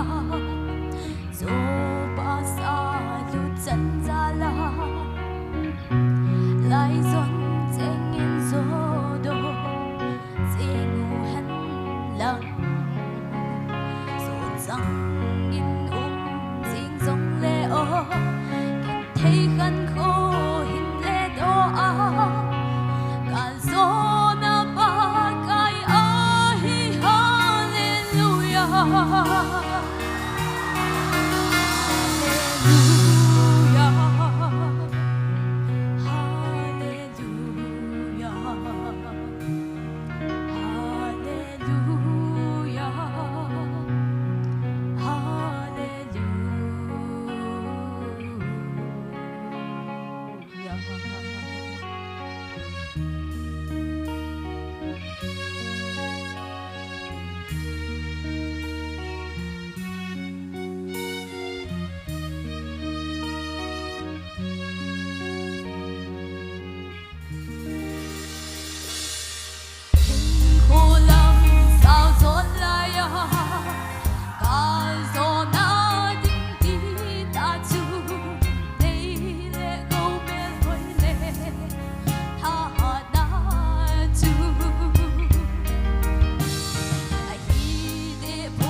Alo.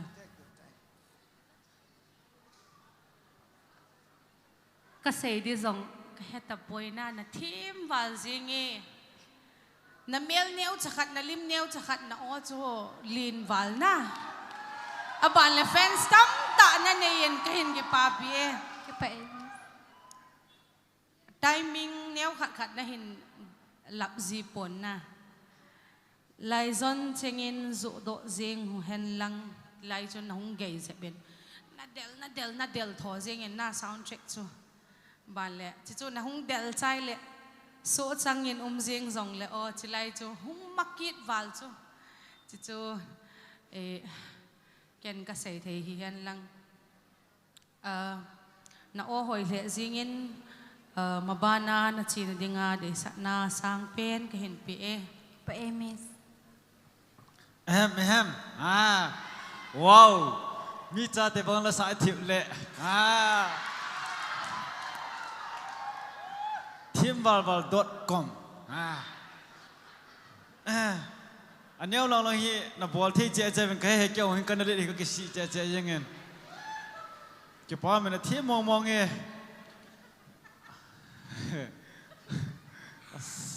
Ka sei ko he fa fu cho. Wai kum sa mong mong ni ta. September 15 kalhing te. 15. Te ka ten. Nó là sao cho boy mò hình ngay yên ti thế. Tôi nên là hi inu le pa hong à. Iya. Contestant number nang a 96 kya hi ye ne hin. Nu le pa long set ang la khabe hung ding han champan te. Ki pa piu te. To ta. Pathianin hi ta banga chanu mel hoi ta lela sathiam ta talan ni ta ipiu hi wang phawe nu la pa na wang phalan ni ti chukan seno mintin cái à con in zong hisla he sumoi ka ti ding chu pun that ti chu tha ti bang na hi chi lai chu ne khat na ka hol lum diu khan chalai bo se che dang chu pura zakhat la sawma pi thi ne ki pes pathin po in tin hung khang lin lin in lang ho sa punyam polio ha don nan don sa de amo lo hebra le hagis ki chen na le kilom na ala sa cha o se bena la wow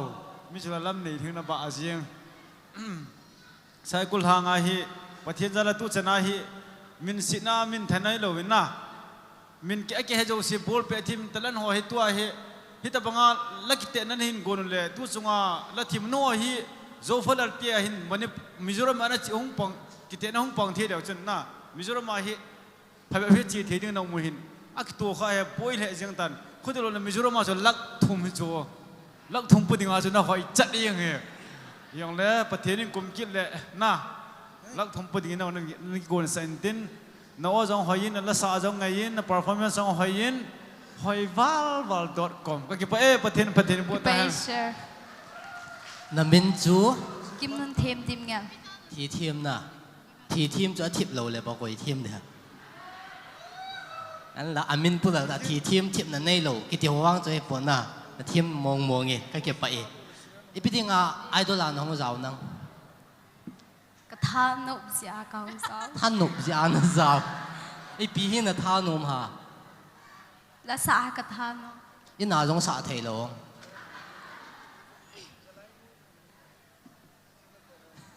ina sa to mila sa ki bang lo cái chân sum na đầy đi hầm cái tia sum na đầy lâu thím hin tiền à cái đấy lẽ toวันhele chân đi piano mang đen na sum chu album ka se de acha album chu photo album ho kwam cái bao miนั่นสาวมามาจริงนะ beyond expectation ไอ้จริงcáiเอาจริงจงอาจจะละคนนั้นก็ลอยเตียนจนจะว่าจูอาจจะใจผลิตแกอินปีจีจีตัวจูอันกิใส่ปันจริงคนunfair เนี่ยมาดิจ้ะก็ก่อมาเตียนนี่ unfair มินจะปวดคนนี้อ๋อไอ้ปีเลยนี่ก็ได้สาวจูอัลลาฮีสังไลนิ่มไหลจงหัวมินละอดีตอย่างสังไลผลิตจนโน้ตจูเด็ดโลเจ็บก็ใส่น่ะจนน่ะท่ากิจิตอะไร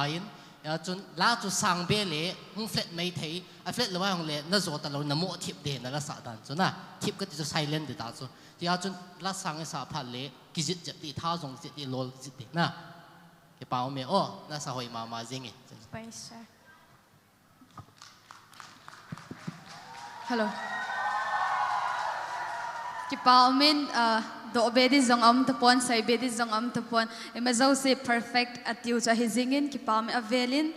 kim nun them dim ngal changa ki pa thu isai yuvin tu in special number adding in officer commanding Sir Anthony Stesa Kakove. May I have the honor to call upon on the stage Sir Anthony OC to present us the special number.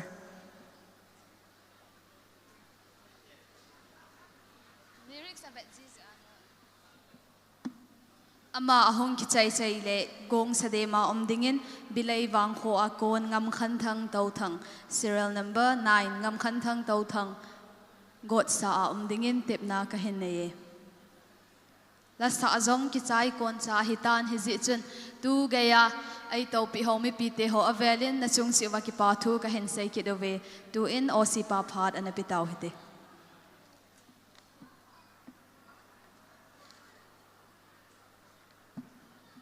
ama lem na in mi piten ikot ana beng so kayo hite Hello. Good evening, everyone. I Kuki dialect ki say masake. Soy rasu ma'am nangakpi kini. Hello.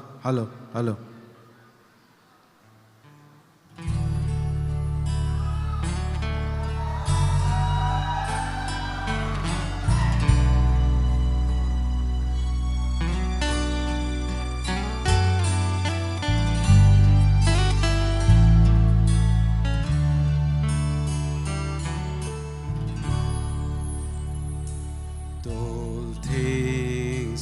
hay nahi pahojin pazingin tang paselum monna tolti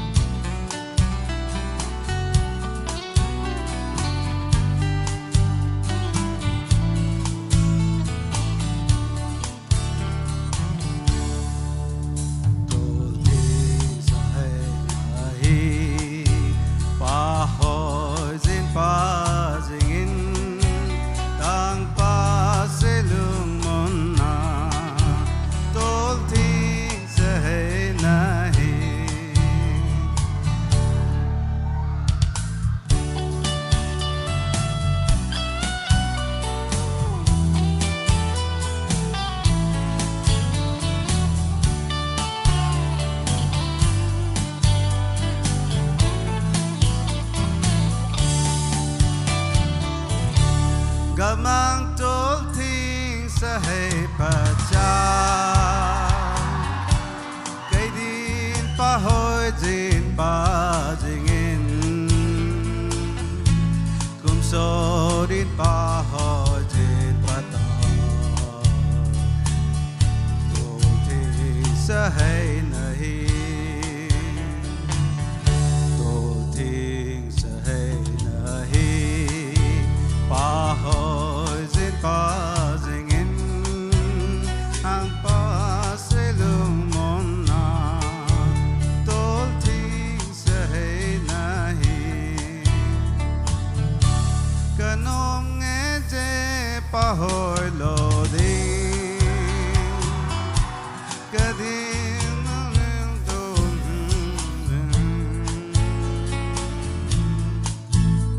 kadin love and passing down Dolti sa hay nahi sa hay nahi wow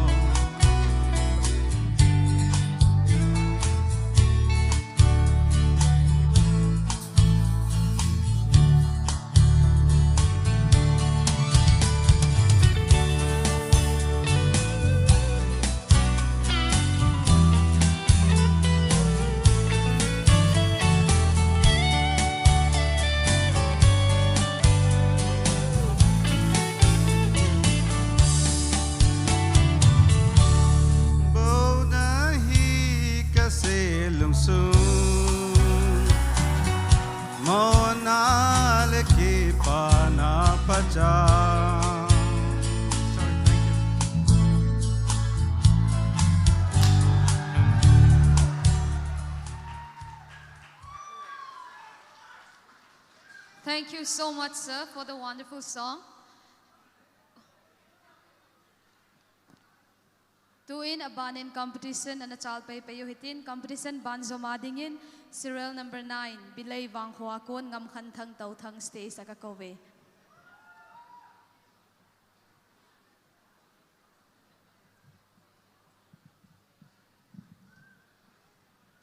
Ama ki papi na en mi pitian ibuan saben khoda na bengo hite.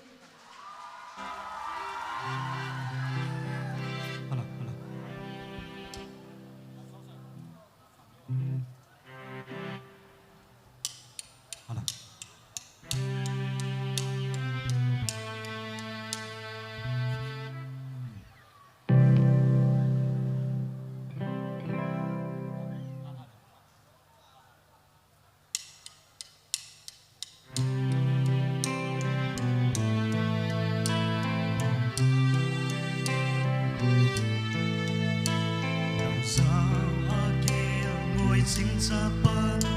bà kaya ki ngài dinh dinh ba chân ngày hàng lệ xa ha ho dòng ha thật nè Israel sẽ bê tê kỳ cha tên bà dinh dòng chu à thật dấu dinh tai cả gió na ba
Hello. Serial number 9. Yes. Nó lẽ lắm. Thằng phát cho cái nervous in thằng cái Nervous à, lẽ sợ gì nó lẽ lâu. cái là mấy khu cho họ tìm hầm nó mịt chúng. Nó hà đàn cho mấy khu họ tìm lại cái lâu vậy. hot nè. Cái bao mì. Lung hồi xe lên nó sẵn hai tiểu tệ na. Nó vợ gì ngọc. Vợ mà gì nhỉ? Vợ mà gì nhỉ? À lẽ à chúng mình khẩn đồng kết lệnh. Bây giờ à chúng nó mịt nó xin hay. Bidding hina. Allah hạ ra cho. Cái mịt cái xin ra cái啥gì? Mịt cái xin này không kiếm mua gì ngà. Không bỏ ra những việc đó nè.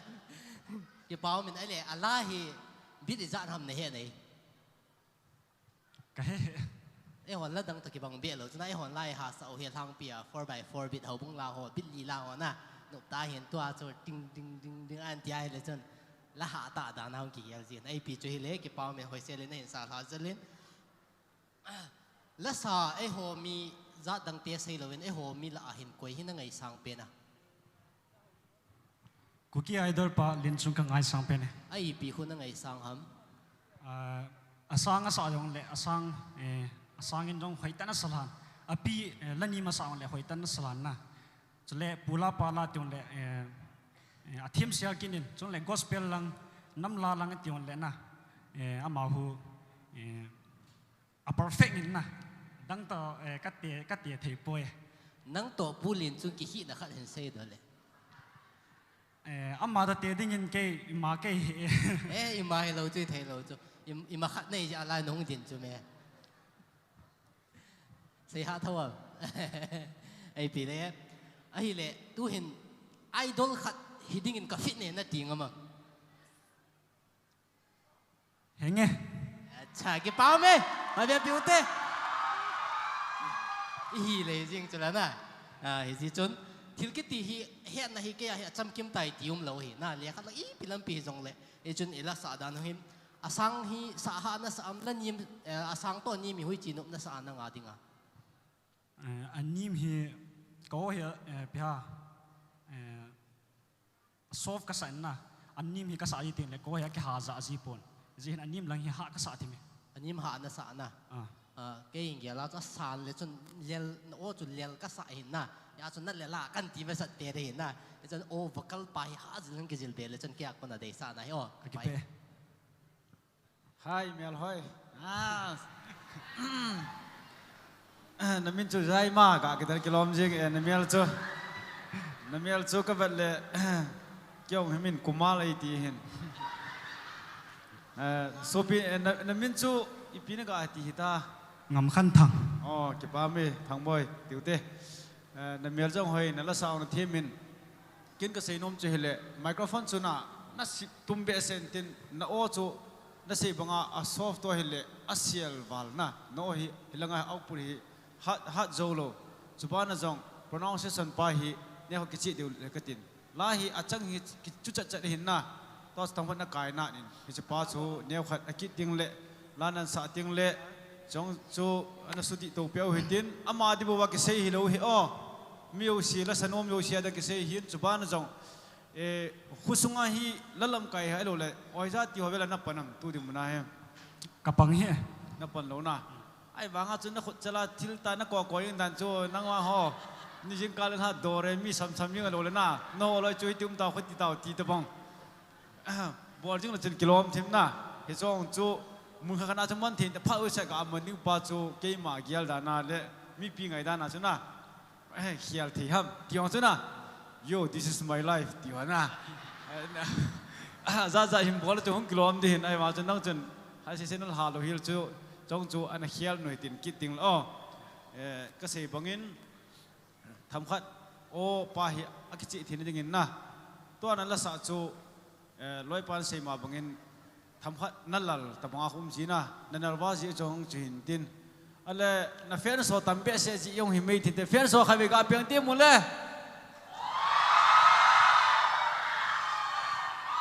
ale tu zo hin lol hin nei le chun a price koi ko man napi masapian dem